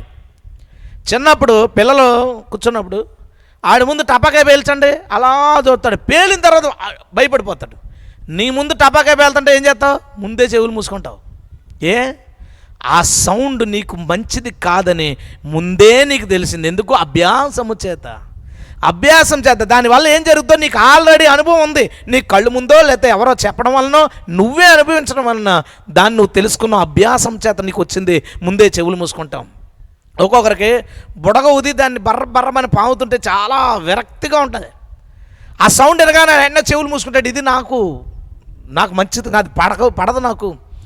స్టీల్ ప్లేట్ తీసుకెళ్ళి గచ్చు మీద రుద్దుతుంటే ఎలా ఉంటుంది ఒక్కొక్కరికి, అది పళ్ళన్నీ ఏదో లాగేసినట్టు అనిపిస్తుంది. అది వినగానే చెవులు మూసుకుంటారు, ఇది నాకు ఎలర్జీ. కానీ చిన్న పిల్లలకి అది తెలియదు. వింటారు, విసుగు చెందుతారు, కేకలేస్తారు, ఏడుస్తారు, కానీ దానివల్ల అడిగి తెలియదు. ఒక ఏజ్ వచ్చేసరికి నీ చెవులు ఏది వినాలో ఏది వినకూడదో దానికి తెలియాలి, అది గుర్తించగలగాలి. చిన్నపిల్లలు ఉన్నారనుకోండి, చాట్ నుంచి రే చిన్న చిన్న అని పిలితే వెనక్కి తిరుగుతాడు, ఇటు తిరుగుతాడు, అటు తిరుగుతాడు. నువ్వు ఎదిగావు. నీ కంటికి క్లాత్ కట్టి వాళ్ళు పిలిస్తే ఎటు నుంచి పిలిచారో నువ్వు గుర్తుపట్టగలవా, గుర్తుపట్టలేవా? చెప్పండి. ఇటు నుంచి వినబడుతుంది, అర్థమవుతుందో. ఇటు వెనకాల నుంచి పిలుస్తున్నావు, ముందు నుంచి ఎలా చెప్తారు మీరు తెలుసా? మీకు చెవి ఉందా, డప్పు ఉందా దానికి? ఈ డప్పు ఏం చేస్తుందో తెలుసా? వెనక నుంచి వాయిస్ వస్తున్నప్పుడు దీనికి తగిలి ఈ హోల్ నుంచి లోపలికి వెళ్తుంది. దాన్ని బట్టి బ్రెయిన్ గుర్తుపడుతుంది వెనకాల నుంచి వచ్చింది. సైడ్ నుంచి చెప్పినప్పుడు దేనికి టచ్ అవ్వకుండా వచ్చినప్పుడు బ్రెయిన్ గుర్తుపడుతుంది ఇది పక్క నుంచి వచ్చింది. ఫ్రంట్ నుంచి చెప్పినప్పుడు చిన్న కండ ఉంది, ఇక్కడ చిన్న కండ. ఫ్రంట్ నుంచి వచ్చినప్పుడు దీన్ని తగులుకుని లోపలికి వెళ్తుంది. దాన్ని బట్టి మన బ్రెయిన్ గుర్తుపడుతుంది ఇది ఫ్రంట్ నుంచి. ఈ నాలెడ్జ్ చెవికి ఎప్పుడు వస్తుందో తెలుసా? ఒక వయసు వచ్చిన తర్వాత. నీకు కూడా ఒక వయసు వచ్చింది కదా ప్రభులో. ఇప్పుడు నీ చెవికి ఆ నాలెడ్జ్ ఉందా? ఒక ఆవిడ ఎవరి గురించో కొండలు చెప్తుంటే ఇది నేను వినకూడదు అనే జ్ఞానం దీనికి వచ్చిందా? వచ్చినప్పుడే నువ్వు మారు మనసు పొందినట్టు. ఎవరో డబల్ మీనింగ్ జోకులు మాట్లాడుతున్నారు, ఎవరో బూతులు మాట్లాడుతున్నారు, వాళ్ళ దగ్గరకు వచ్చి నువ్వు టైం స్పెండ్ చేస్తున్నావు అంటే నీ చెవులకి ఇంకా నాలెడ్జ్ రాలేదు, నువ్వు మారు మనసు పొందలా. ఒక పిల్లోడికి తెలియనట్టుగా దాన్ని వినొచ్చా వినకూడదా, దానివల్ల ప్రమాదమా కాదని తెలియనట్టు ఎలా ఉన్నాడో నువ్వు కూడా అలాగే నీ ఆధ్యాత్మిక స్థితిలో ఉంటే మీరు ఇంకా పాలు తాగవలసిన వాళ్ళే. మేము ఏమైపోవాలి? ఇంత త్యాగాలు చేసిన మేము ఏమైపోవాలి? ఇంత ప్రయాసపడుతున్న మేము ఏమైపోవాలి? ఈయనున్నారు ఎప్పుడో ఇంటికి వెళ్తారు, మళ్ళీ రేపు పొద్దున ఎక్కడికి వెళ్ళాలి. నేనున్నాను వెళ్ళిపోయి మళ్ళీ తెల్లవారి దగ్గర నేను పని చేసుకోవాలి. ఈ పని అంతా మేము ఎందుకు చేస్తామో తెలుసా? మీరు మారు మనసు పొందడం కోసం. ఎంత చేసినా సరే ఇంకా నీ చెవులకు ఆ జ్ఞానం రానప్పుడు కొంత ప్రసంగాలు ఏంటుంటారు, నాకు ఆశ్చర్యం కలుగుతుంది. వీడు ఇంత కాలం నుంచి ప్రభువుని నమ్ముకుని కూడా ఆ పెట్టకథల ప్రసంగాలు ఎలా వింటున్నాడు? చిన్నప్పుడు సండే స్కూల్ పిల్లల టైంలో విన్నాడు, ఎందుకు? ఆడికి ఆధ్యాత్మిక స్థితి అంత లేదు. ఇది ఆధ్యాత్మిక స్థితి పెరిగిన తర్వాత కూడా ఇంకా కథలు ఇంకా జోకులు వింటూ ఆనందించి ప్రభు నాతో మాట్లాడాడు అనుకున్నాడంటే వాళ్ళు ఇంకా పిల్లోడాడు, ఇంకా బచ్చాయి ఆధ్యాత్మిక స్థితిలో. దురద చెవులు గలవారే కల్పనా కథలకు చెవులు ఇచ్చే కాలం వస్తున్నదంటే ఆ చెవులు ఇది వినకూడదనే నాలెడ్జ్ దానికి లేదు. కొన్ని పాటలు వింటున్నారు మనోళ్ళు, అసలు ఆ పాట ఎందుకు రాశాడు, ఆ పాట భావం ఏంటి, ఆ పాట పద్ధతి ఏంటి, ఆ పాట పెట్టి నేను సినిమాలు చూసేటప్పుడు హీరోయిన్లు విరహంతో పాడినట్టు అని పాడతారు, అలాగ ఉన్నాయి క్రిస్టియన్ పాటలు. నాకు అర్థం అట్లా ఇలా పాడుతున్నారేంటి ఆ పాటలు? దేవుడికే పాడుతున్నారు వీళ్ళు. దేవుడి దగ్గర పాడేటప్పుడు ఎంత భయభక్తులతో ఎంత జాగ్రత్తగా దేవుడికి పాడతాడు ఒక వ్యక్తి. వీడు స్టైల్గా పాడుతున్నాడంటే అది దేవుడికి పాటల. దాన్ని మనవాళ్ళు వినగలుగుతున్నారు, నేను వినలేకపోతాను. అవి విన్నప్పుడు నా చెవులు వినవు, ఎందుకంటే వీటికి మేలు కీడులను వివేచించు మారు మనసు వచ్చింది. దేవుని స్తోత్రం. నీకు వచ్చిందా మారు మనసు? నీ చెవులకు ఇది వినకూడదు అనే ఆలోచన వచ్చిందా? ఆలోచించండి. ఆ మేలుగులు వివేచించే జ్ఞానం దానికి రావాలి. నోరు చిన్నప్పుడు పిల్లలు మట్టి తింటారు, ఆడికి తెలీదు. గడ్డి తినేస్తాడు, ఆడికి తెలీదు. మనం ఇంత వయసు వచ్చింది, రోడ్డు మీద ఒక మంచి పచ్చిమిర్చి బజ్జీ అప్పుడే పెనంలోంచి తీశాడు, నిగనిగలాడుతుంది. చూడగానే మన నోరు సిగ్నల్ ఇస్తుంది, నోట్లో ఉమ్మూరి తినచ్చు కదా, అది సిగ్నల్ ఇస్తుంది. ఎప్పుడైనా మంచిగా అప్పుడే కోసిన పచ్చగడ్డి చూసినప్పుడు తినాలని ఏమన్నా ఊరిందా నోరు? నవ్వుతారేంటండి? ఎందుకు ఊరలా? నువ్వు చిన్నప్పుడు గడ్డి తిన్నావు, మట్టి తిన్నావు, ఏది పడితే దాన్ని నోట్లో పెట్టుకున్నావు. ఒక వయసు వచ్చిన తర్వాత ఆహార పదార్థాలను చూసినప్పుడే నీ నోరు రెస్పాండ్ అవుతుంది. మంచి అందంగా చాలా అద్భుతంగా కలర్ఫుల్గా తయారు చేయబడిన యాపిల్, ప్లాస్టిక్తో చేయబడిన యాపిల్ చూస్తే నువ్వు దాన్ని చూసుకుని భలే చేశాడ్రా ఎవడో అనుకుంటావు, కానీ నీ నోట్లో ఉమ్ము ఊరదు. నీ నోటికి తెలిసింది ప్లాస్టిక్ తినేది కాదని. అప్పుడు కనుక ఊరుతుందంటే నువ్వు ఇంకా పిల్లబచ్చావి, అంతే కదా, ఇంకేమనుకోవాలి? నీ నోరు ఎక్కడ వాడాలో ఎక్కడ వాడకూడదో, నీ నోరు దేని కొరకు తెరవాలో దేని కొరకు తెరవకూడదో ఒక నాలెడ్జ్ ఉంటుంది. ఒక ఏజ్ వచ్చేసరికి దానికి ఆ నాలెడ్జ్ వస్తుంది. ఇప్పుడు ఇంతకాలం నుంచి యేసు ప్రభువుని నమ్ముకున్నావు కదా, ఇద్దరు గొడవ పడుతున్నారు, నువ్వు ఆ గొడవ దగ్గరికి వెళ్ళి నిలబడ్డావు, వాళ్ళు ఏదో అన్నారు, వెంటనే నువ్వు నోరు తెరిచావంటే నువ్వేంటి? ఎక్కడ నేను నోరు తెరవకూడదు, ఎక్కడ నేను మాట్లాడకూడదు, ఎక్కడ నేను మాట వదిలే. కొంచెం కోపం వస్తుంది, అటుపక్క వాళ్ళు రెచ్చగొడుతున్నారు, కోపంలో ఏదో 2 మాటలు అనేలా అనిపిస్తుంది. దాన్ని కంట్రోల్ చేసుకునేవాడు వివేకి. కోపం వస్తుంది, దాన్ని కంట్రోల్ చేసుకుని పాపపు సంబంధమైన మాటలు రాకుండా చక్కగా మాట్లాడుతూ ఉంటాడే వాడే మారు మనసు పొందినాడు. మాటలు వదిలేసానండి, నోరు జారిపోయానండి, నన్ను క్షమించండి, నేను ఎందుకన్నానంటే, అరే ఇవన్నీ ఎందుకు వచ్చినాయి? ఒక గడ్డిని చూసి నోరు ఊరినట్టుగా, ఒక పెంటను చూసి నోరు ఊరినట్టుగా నీ నోరు వాడకూడన్న చోటు వాడుతున్నావు. నీ నోటికి మారు మనసు రాలే, నీ నోటికి ఇంకా ఆ జ్ఞానం రాలేదు. చెప్తాడు అందుకే, మేలు కీడులను వివేచించు జ్ఞానము ఆ జ్ఞానేంద్రియాలకు ఉంటుంది. నోరు ఎక్కడ వాడకూడదు, ఎక్కడ వాడచ్చు. ఒక క్రైస్తవుడు ఎక్కడ మాట్లాడాలి, ఎక్కడ మాట్లాడకూడదు, ఎక్కడ ఎంతవరకు మాట్లాడాలి, ఎలా మాట్లాడాలి, ఎలా మాట్లాడకూడదు. ఫోన్ ఇప్పుడు ఎంత కష్టపడి తిరుగుతుంటాడు యూత్. ఒక అమ్మాయి ఫోన్ చేస్తుంది, అలా చీకట్లోకి పోతాడు పట్టుకొని. అంటే ఇక్కడ వాడచ్చా వాడకూడదు ఈ అమ్మాయి దగ్గర నా నోరు, ఆ అమ్మాయి కూడా ఇక్కడ వాడచ్చా వాడకూడదు వీటి దగ్గర నోరు. ఇద్దరు చాలా భక్తి పర్రాలు, మనందరి కళ్ళు ఎదురుకుంటా. కానీ ఆమెమో ఎక్కడో మూలపోతుంది మేడ మీదకి, ఆడేమో అక్కడ పోతాడు. నేను ఎప్పుడైనా రాత్రి ఏదో కాల్ మాట్లాడడానికి కొంచెం బయట మేడ మీదకి ఎక్కాను అనుకో, ఒక అమ్మాయి ఫోన్ పెట్టుకుని తిరుగుతుంటుంది రాత్రి 11:30కి, రాత్రి 11:30కి తిరుగుతుంటుంది. మళ్ళీ చర్చికి వెళ్తారు వాళ్ళు. అంటే ఆ నోరు అక్కడ వాడచ్చా వాడకూడదా? నీ ఒక ఏజ్ వచ్చేసరికి ప్రభులో ఒక స్థాయి వచ్చేసరికి మనం ఇక్కడ మాట్లాడకూడదు. మాట్లాడేసాను ప్రభు నన్ను క్షమించు, ఆడకూడని మాటలు నోట వచ్చాయి, చూడకూడని నేను చూశానని రొట్టె విరుపు దగ్గర ఇంకా ప్రార్థిస్తున్నావంటే ఈ పునాది మీదకు నువ్వు ఇంకా రాలేదు. ఇది నీకు రాకూడదు. ఆ జ్ఞానేంద్రియాలు నీకు వచ్చేయాలని దేవుడు మాట్లాడుతున్నాడు. 4వది చర్మం. జ్ఞానేంద్రియాలు 5 వెళ్ళిపోదాం స్పీడ్. చర్మం ఉంది. ఇప్పుడు మన స్కిన్కి ఉన్న స్పెషాలిటీ ఏంటి? ఏదైనా ప్రమాదం ఉంటే ఇప్పుడు ఇలా కాలుతుందంటే వెంటనే తీసుకుంటాం. అదే తెలియలేదనుకో ఏమవుద్ది, కాలిపోయిన తర్వాత చూసుకుంటాం. నువ్వు నడుచుకుని వెళ్తున్నావు చెప్పులు లేకుండా, కాలుకి పేడ అంటుకుంది అనుకోండి, మీ ఎక్స్ప్రెషన్ ఏంటి? చాలా చిరాగ్గా. ఎక్కడ నీళ్లు దొరికేస్తాయి, నీళ్లు దొరికితే ఎలాగో దీన్ని కడిగేసుకుందాం, ఎందుకంటే నీ స్కిన్కి అంటుకుందని నీకు అర్థమయ్యి చాలా విరక్తి ఫీల్ అయ్యావు. ఇప్పుడు నేను అడుగుతున్నా, నీ ఆధ్యాత్మిక స్థితి ఎదుగుతుండగా నీ చర్మానికి అంటుకున్నప్పుడు దాన్ని గుర్తించగలుగుతుందా? ఆడవాళ్ళు ఎంత మేధావులో తెలుసా? ఇలా పట్టుకుని టెర్రీ కాటన్ అంటారు, ఏదో సిల్క్ అంటారు, అదేదో అన్ని క్లాత్లు ఎక్కడ మనకు తెలియదు. మన కాటన్ సిల్క్ తప్ప మనకేం తెలియదు. సిల్క్లో 10 రకాలు చెప్తారు, కాటన్లో 10 రకాలు, మేనా కాటన్, ఆ కాటన్, ఈ కాటన్ చెప్తారు. అంటే మీ స్కిన్కి ఎంత పవర్ ఉందంటే మీరు ఎలాంటి క్లాత్నైనా అది ఏంటో చెప్పగలరు. అంత తెలివైన వాళ్ళు నెట్ హ్యాండ్స్ వేసుకుని తిరుగుతుంటుంది. ఇవిడ ఎంత తెలివి ఉందా నీకు? ఈ స్కిన్కి ఇది అంటుకోవద్దో ఎందుకు తెలుసుకోలేకపోయావు? ఈ లోకంలో 2 రకాల భ్రమలు ఉంటాయి.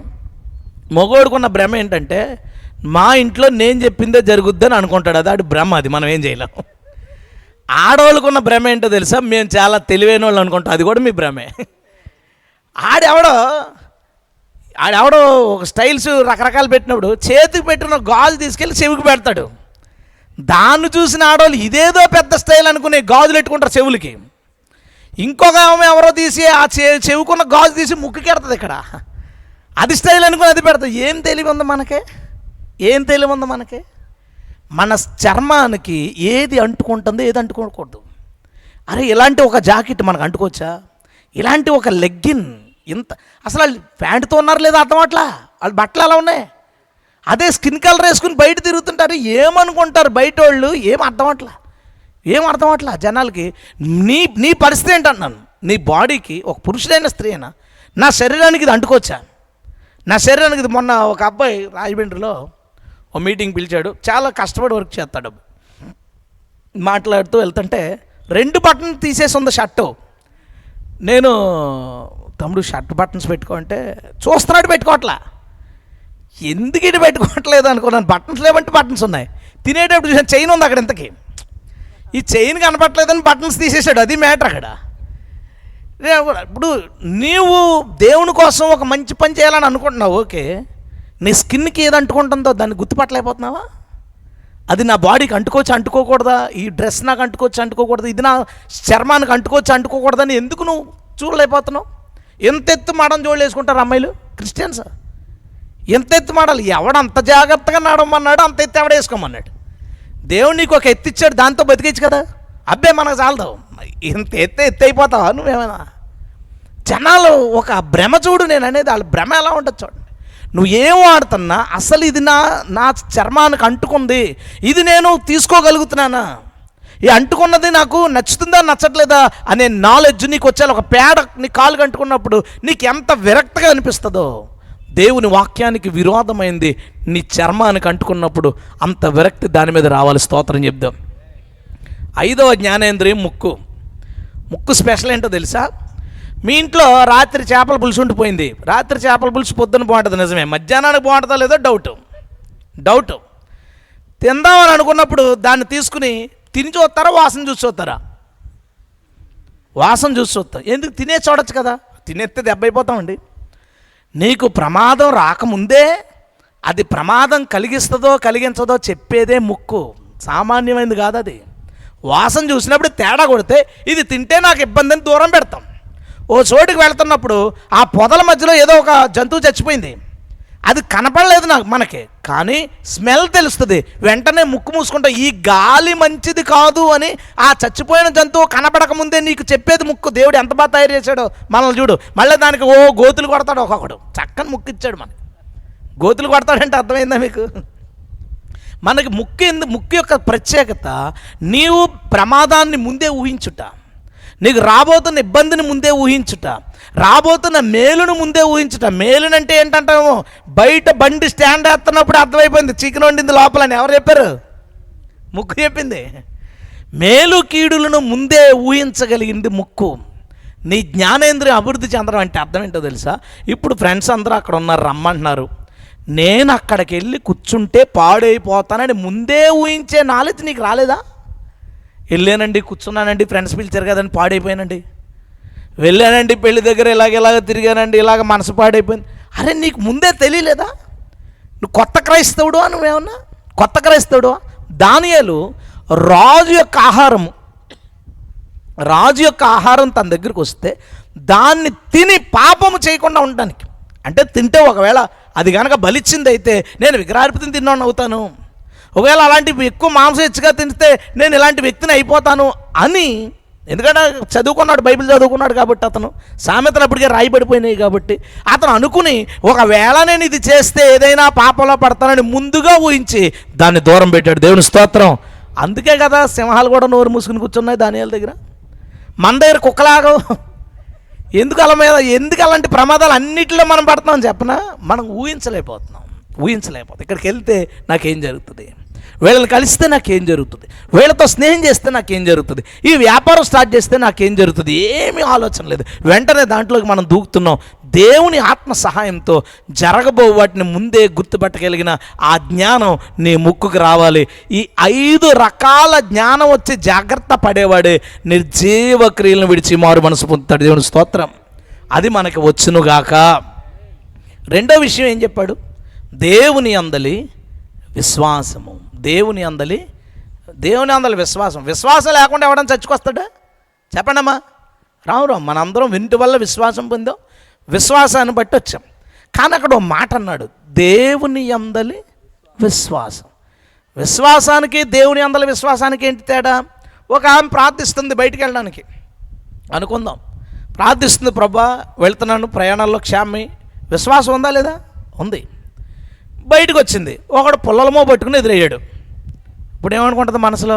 అరే ఇదేం శోధన మనకి, లేదా పిల్లి ఎదురైంది, ఇదేం శోధన మనకి, ఏమన్నా ప్రమాదం జరుగుద్దా? లోపలికి పోయి ప్రభు కీడు తప్పించు తండ్రి, యేసుప్రభు కాపాడతాడని నమ్మింది. యేసుప్రభు కంటే ఎక్కువ పుల్లలు చంపేస్తాయేమో నమ్మింది.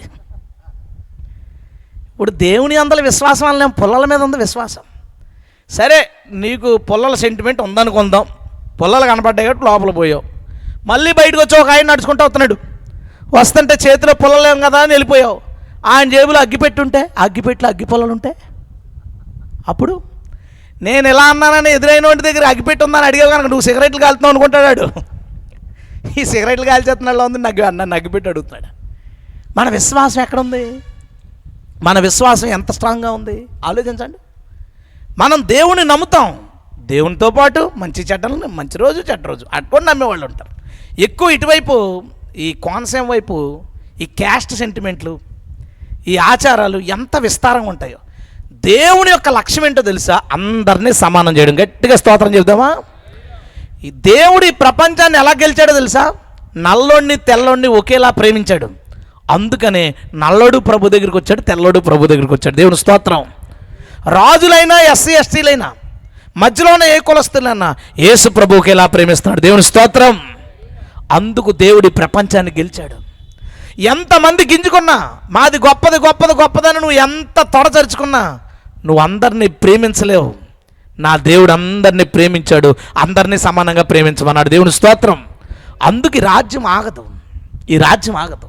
కానీ ఈ లాస్ట్ తరానికి వచ్చేసరికి అడ్డమైన దరిద్రం మన దాంట్లోకి వచ్చింది. మొత్తం దరిద్రం మన దాంట్లోకి వచ్చింది. ఓ పాస్టర్ ఫెలోషిప్ వాళ్ళు నాకు ఫోన్ చేశారు కాకినాడలో. పాస్టర్ ఫెలోషిప్ మీటింగ్ జరుగుతుందండి, క్రిస్మస్ చేస్తున్నారు అంటండి. నేను అందులో లేను, కానీ నాకు ఎందుకు ఫోన్ చేసి నా నెంబర్ ఎలా వచ్చిందో నాకు తెలియలేదు. నేను వెళ్ళలేదు, ఏదో ప్రోగ్రాంలో ఉన్నాను. తర్వాత ఎక్కడ ఉన్నాడు ఆ బ్రదరు నాకు పంపించి, అన్న ఇది ఫెలోషిప్ చూసారా అన్నాడు. అవును నాకు ఫోన్ చేశారన్నాను. అది కాంపుల పాస్టర్ ఫెలోషిప్ అన్నాడు. నాకు ఫోన్ ఎందుకు వచ్చిందంటే ఫెలోషిప్లో ఉన్నందుకు కాదు, నా మీద ప్రేమ కాదు, నేను ఏ కులంలోంచి వచ్చానో అందుకు అది ప్రేమది. నేను అనుకున్నాను, ఓహో నేను ఇంకా కాపుండి అనుకుంటున్నాడేమో. కాదు, నేను క్రైస్తవుని. దేవుని స్తోత్రం. అంటే ఎప్పుడైతే క్రిస్టియానిటీ కూడా అందులోకి వెళ్ళిందో ఏం విలువ అండి? ఎందుకు నమ్ముకోవాలి అన్ని జనులు మనల్ని? ప్రభు దగ్గరికి ఎందుకు రావాలి వాళ్ళు? నేను అంటాను, ఈ కాలంలో ఇలాంటి ఒక సంఘం దగ్గరికి ఏ అన్యజనుడు రావద్దు. దేవుణ్ణి నమ్ముకోపోవడం మంచిదిరా అనిపిస్తుంది. నమ్ముకుని వచ్చిన తర్వాత ఏముంది, ఆ క్యాస్ట్ వాళ్ళు వాళ్ళు కలిపి కూర్చుంటారు. ఆ క్యాస్ట్ వాళ్ళు సంబంధం ఏంటి, భోజనాలకు వెళ్తాడు. ఈ తక్కువ క్యాస్ట్ వాళ్ళు భోజనానికి వెళ్తాడు. ఇంకా నువ్వు బయట ఉంటే ఏంటి, లోపల ఉంటే ఏంటి? బయట ఉంటే ఏంటి, లోపల ఏంటి? నువ్వు ఏదో నమ్ముతున్నావు. నీవు తలకాయలోంచి, భుజాల్లోంచి, లేదా కడుపులోంచి, కాళ్ళలోంచి వచ్చావు, నమ్ముతున్నావు. అందుకే క్యాస్ట్ ఫీలింగ్ నీకు ఉంది. దేవాది దేవుడు నిన్ను సృష్టించాడని నమ్మితే ఈ లోకంలో ప్రతి మనిషి సమానమే. దేవుని స్తోత్రం. ఇందులో ఎవడు తక్కువ కాదు. ఎందుకు తక్కువ? వర్షం వచ్చేటప్పుడు అమ్మో పెద్ద కొలవాడు వీడి మీద కురితే తడిసిపోతే ఫీల్ అవుతాడని ఆగుద్దా? ఆగదు. రోగం వచ్చేటప్పుడు పెద్ద కొలవాడు ఏమన్నా అనుకుంటాడేమో అని రోగం ఆగుద్దా? ఆగదు. ఆకలేసేటప్పుడు పెద్ద కొలవాడు ఫీల్ అవుతాడేమో ఆకలి ఆగుద్దా? ఆగదు. ఏడుపు వచ్చేటప్పుడు పెద్ద కొలవాడు కదా, కన్నీటిలోంచి నీటిలో కళ్ళలో నీళ్ళు రాకూడదు ఆగుద్దా? ఆగదు. కుక్క కరిచేటప్పుడు క్యాస్ట్ చూసుకుని కరుసుద్దా? సాగు వచ్చేటప్పుడు క్యాస్ట్ చూసుకుని వచ్చుద్దా? అందరూ ఒకటే, అన్ని భావాలు ఒకటే. ఆకలి, దాహం, నవ్వు, సంతోషం, చావు, పుట్టుక అన్నీ ఒక్కలాగే ఉంటాయి.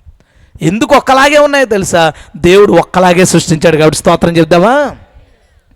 ఒక్కలాగే సృష్టించాడు. ఆ ఫీలింగ్ ఇంకా నీలోనికి రాకపోతే దేవుణ్ణి నమ్మినోడు కాదు నువ్వు.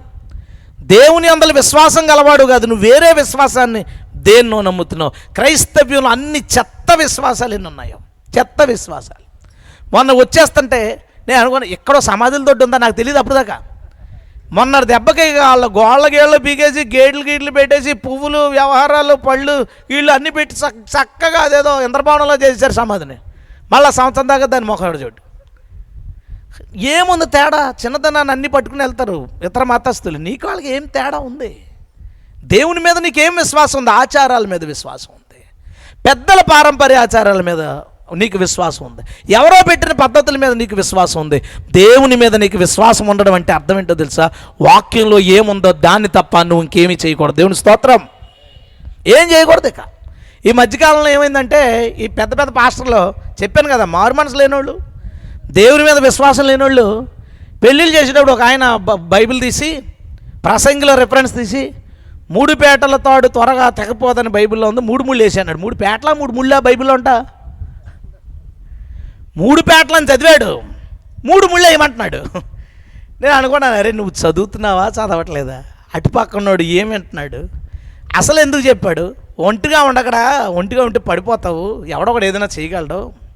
2-3 కలిసి ఉంటే మిమ్మల్ని ఎవరు ఏం చేయలేరు. 3 పేటలు ఉంటే త్వరగా తెంపలేరు కాబట్టి అందరూ కలిసి ఉంటే త్వరగా మిమ్మల్ని విడదీయలేరు. అంటే అందరము క్రైస్తవులను తన్నుకుని ఎవడకాడు సెపరేట్ అయిపోతాం. అది మనం చేయం.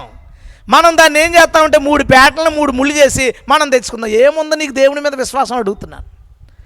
దేవుని అందలి విశ్వాసం మీదకి సంఘం. అందుకనే విశ్వాసులను రాయిలా, దేవుని అందలి విశ్వాసం క్లియర్గా రాసుకున్నాడు. ఈ 6వ అధ్యాయం మొదటి ఈ 6 మాటలు ప్రతిదీ అద్భుతమైన విషయం, అద్భుతమైన విషయం. ఒక నిజమైన క్రైస్తవ్యం ఈ లోకంలో తిరిగి ప్రారంభం అవ్వాలంటే ఈ 6 ఆ సంఘము నుంచి బయటికి రావాలి. దేవుని స్తోత్రం. రెండో, దేవుని మీద విశ్వాసం. ఇంకొకరికి ఏంటో తెలుసా, మొన్న మీటింగ్కి వెళ్తే ప్రేయర్ చేస్తానంటే ఒకరి మీద చేసేది ఒక మామూలుగా చేస్తాను. ఒక ఆమె చెయ్యేసి చేయండి, చెయ్యేసి చేయండి. ఏమ్మా ఎవరో చెప్పారండి మీరు చెయ్యేసి ప్రార్థన చేస్తే. ఆవిడకి దేని మీద ఉంది నమ్మకం? దీని మీద. ఇది అవసరమా? దీనికి ఏముంది సంగతి? మన చేతికి ఏముంది అవసరం? ఆవిడ దాని మీద ఉంది నమ్మకం. ఒకరికి నూనె మీద ఉంటుంది నమ్మకం. విశ్వాసమైన ప్రార్థన స్వస్థపడుద్ది అంటే అక్కడికి ఎక్కడికో వెళ్ళి కొనుక్కుంటాడు బాటిల్. 10 రూపాయలు నూనె 30 రూపాయలు కొనుక్కుంటాడు. కొనుక్కుని అది రాసుకుని అమ్మ ఇది రాశాను కాబట్టి అయిపోద్ది మనకి. ఒకడు కచ్చీపు నెత్తి మీద పెట్టుకుంటే పరిశుద్ధాత్మ వచ్చేద్దంటే ఇడే నెత్తి మీద వేసుకుని ప్రభా పరిశుద్ధాత్మ ఇచ్చి అంటాడు. వీడి విశ్వాసం ఎక్కడుంది? కచ్చీపు మీద ఉంది. ఒకడేం ప్రేయర్ మేట అమ్ముతాడు, ఆ మేట మీద మోకరేసి ప్రార్థన చేస్తే పరలోకం పోద్దంట. వీడి విశ్వాసం దేని మీద ఉంది? మేట మీద ఉంది. ఇంకొకడు అంటాడు ప్రవక్త బ్రహ్నాం గారి దగ్గరికి వస్తేనే పరలోకం వద్దంటే ఆ నమ్మకం దేని మీద ఉంది? ఆ బ్రహ్నాం అనే దొంగ బోధకుడి మీద ఉంది. ఒకడేమో శనివారం వెళ్తేనే పరలోకం వెళ్తాడు, ఆ నమ్మకం దేని మీద ఉందో తెలుసా? శనివారం మీద ఉంది. ఒకడేమో హెబ్రీ భాషలో పలకాల దేవుణ్ణి అంటాడు, అలాగే పరలోకం వెళ్తా అంటాడు, ఆడి విశ్వాసం భాష మీద ఉంది.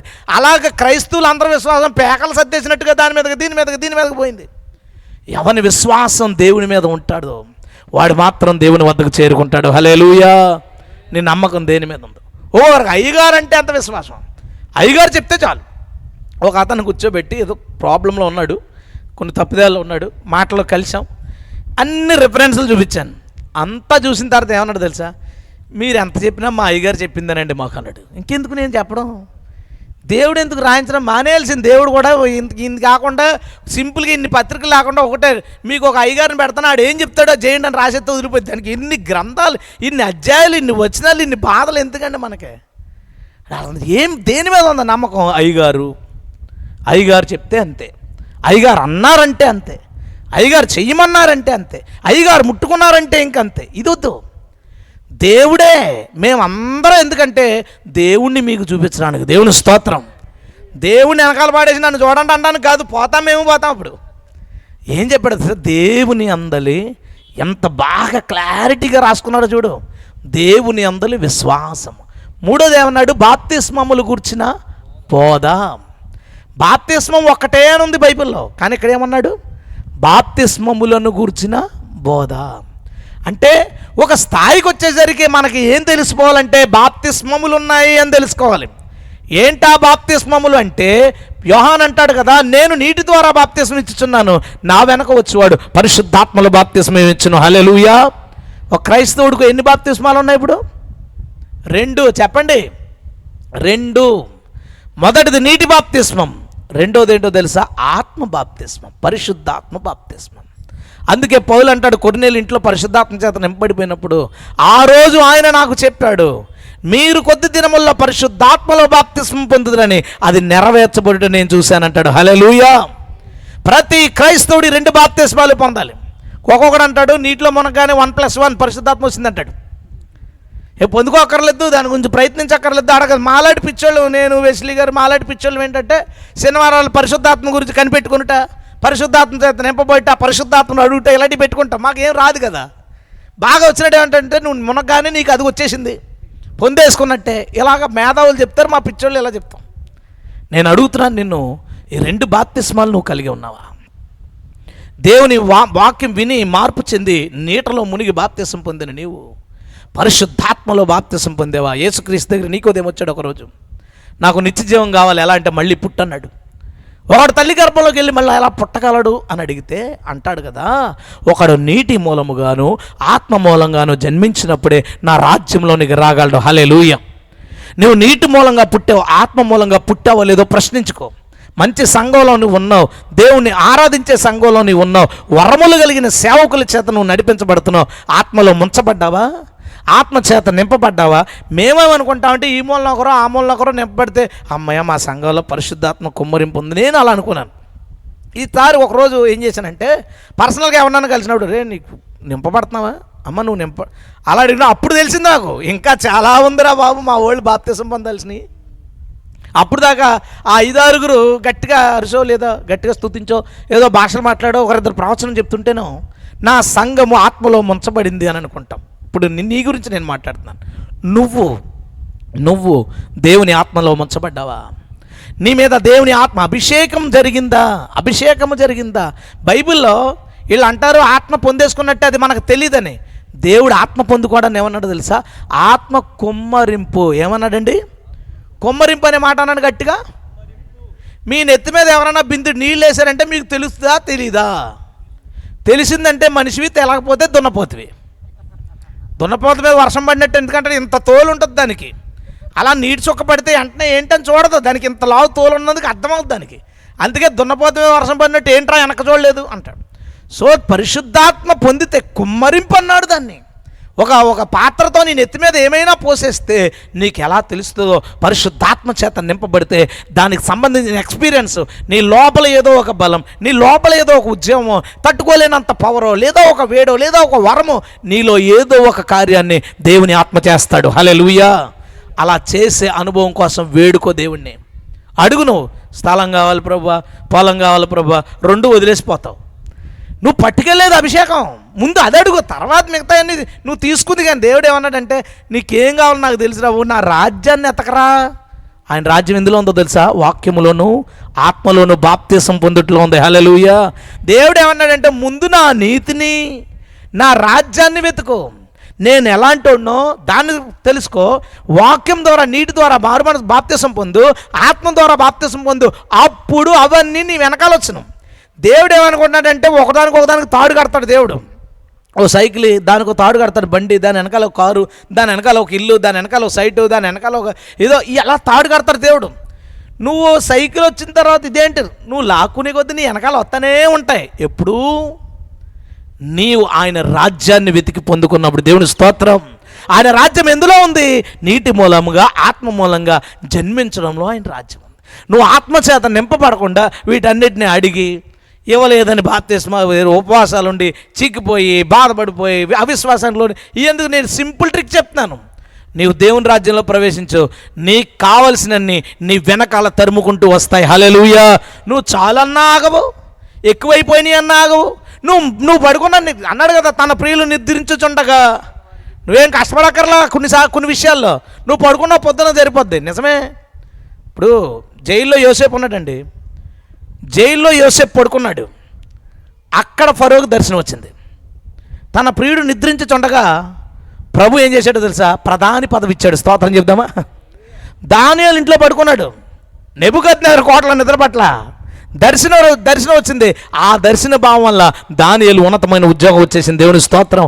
నువ్వు ఎన్నన్నా చూడు, తన ప్రియులు నిద్రించుచుండగా దేవుడు ఆశ్చర్య కార్యాలు చేశాడు. ఎప్పుడు? వారు దేవుని యొక్క రాజ్యంలో అడుగుపెట్టినప్పుడు. నువ్వు బయట ఉండి అడిగితే నువ్వు ఎలా పొందుకుంటావు? నువ్వు ఆ రాజ్యంలో అడుగుపెట్టు, ఆశ్చర్యమైన కార్యాలు ప్రభు నీ కొరకు చేస్తాడు. హల్లెలూయా. ఓ బొండలో బిగించేసి చైన్లు వచ్చేసి పడు. పేతురు ఏం చేశాడు? జైల్లో శుభ్రంగా చైన్లు ఎట్టుకాడేశారు. తన ప్రియులు నిద్రించి ఉండగా చైన్లు కట్టయిపోయినాయి, బండ్లు ఊడిపోయినాయి, సైనికులు ఏమయ్యారు తెలియదు, జైలు తలుపు తెరిచిపోయింది, ఊరు తలుపు తెరిచిపోయింది. అన్నీ అయిన తర్వాత నిద్రలోంచి లేచాడు. ఎక్కడున్నానంటే అనుకుంటున్నాడు. తన ప్రియులు నిద్రించుచుండగా దేవుడు గొప్ప కార్యాలు చేయగలడు. ఎప్పుడో తెలుసా? నీవు ఆయన రాజ్యమును వెంబడించినప్పుడు. దేవుని స్తోత్రం. నువ్వు అది కావాలి ఇది కావాలి వెనక్కి తిరిగి దాన్ని వెంబడిస్తున్నావు. నువ్వు ఇటు తిరిగి ప్రభువుని వెంబడించు, అవన్నీ నిన్ను తరుముకుని వచ్చును. నువ్వు పడుకున్నా, లేచున్నా, పని చేసినా, పని చేయకపోయినా దేవుడు చేయు కార్యాలు చేసుకుంటూ పోతాడు. వాటిని సంతోషంగా అనుభవించి స్తుతించడమే మనకు మిగిలే డ్యూటీ. దేవుని స్తోత్రం. కాబట్టి నువ్వు పొందు. ఆ రెండవ బాప్తిస్మంను తీసుకుని ఆయన రాజ్యంలోకి నువ్వు ప్రవేశించు. నాలుగవ మాట ఆయన ఏం చెప్పాడు అంటే, హస్త నిక్షేపణ. హస్త నిక్షేపణ అంటే ఏంటి? ఒకరి మీద చెయ్యి ఉంచుట, చెయ్యి ఆంచి ఉంచుట, దాన్ని హస్తము నిక్షేపించడం అంటారు. ముట్టడం కాదు, ఒకరి మీద అలా ఆంచి పట్టడాన్ని హస్త నిక్షేపణ అంటారు. కొంతమందిని ఎట్లా చూసుకుంటారంటే, ఎవరి మీద తల మీద చెయ్యేసి ప్రేయర్ చేయకూడదు, చేస్తే చిన్న ప్రమాదం ఉంటుంది అని. నీకు మీకు చూపిస్తాను ఆ వచనం కూడా. తిమోతికి రాసిన మొదటి పత్రిక 5వ అధ్యాయం. తిమోతికి రాసిన మొదటి పత్రిక 5వ అధ్యాయం 22వ వచనం. త్వరపడి ఎవని మీదైనను హస్త నిక్షేపణ చేయకము, పరుల పాపములో పాలువాడై ఉండకము, నీవు పవిత్రుడిగా ఉండినట్లు చూసుకో.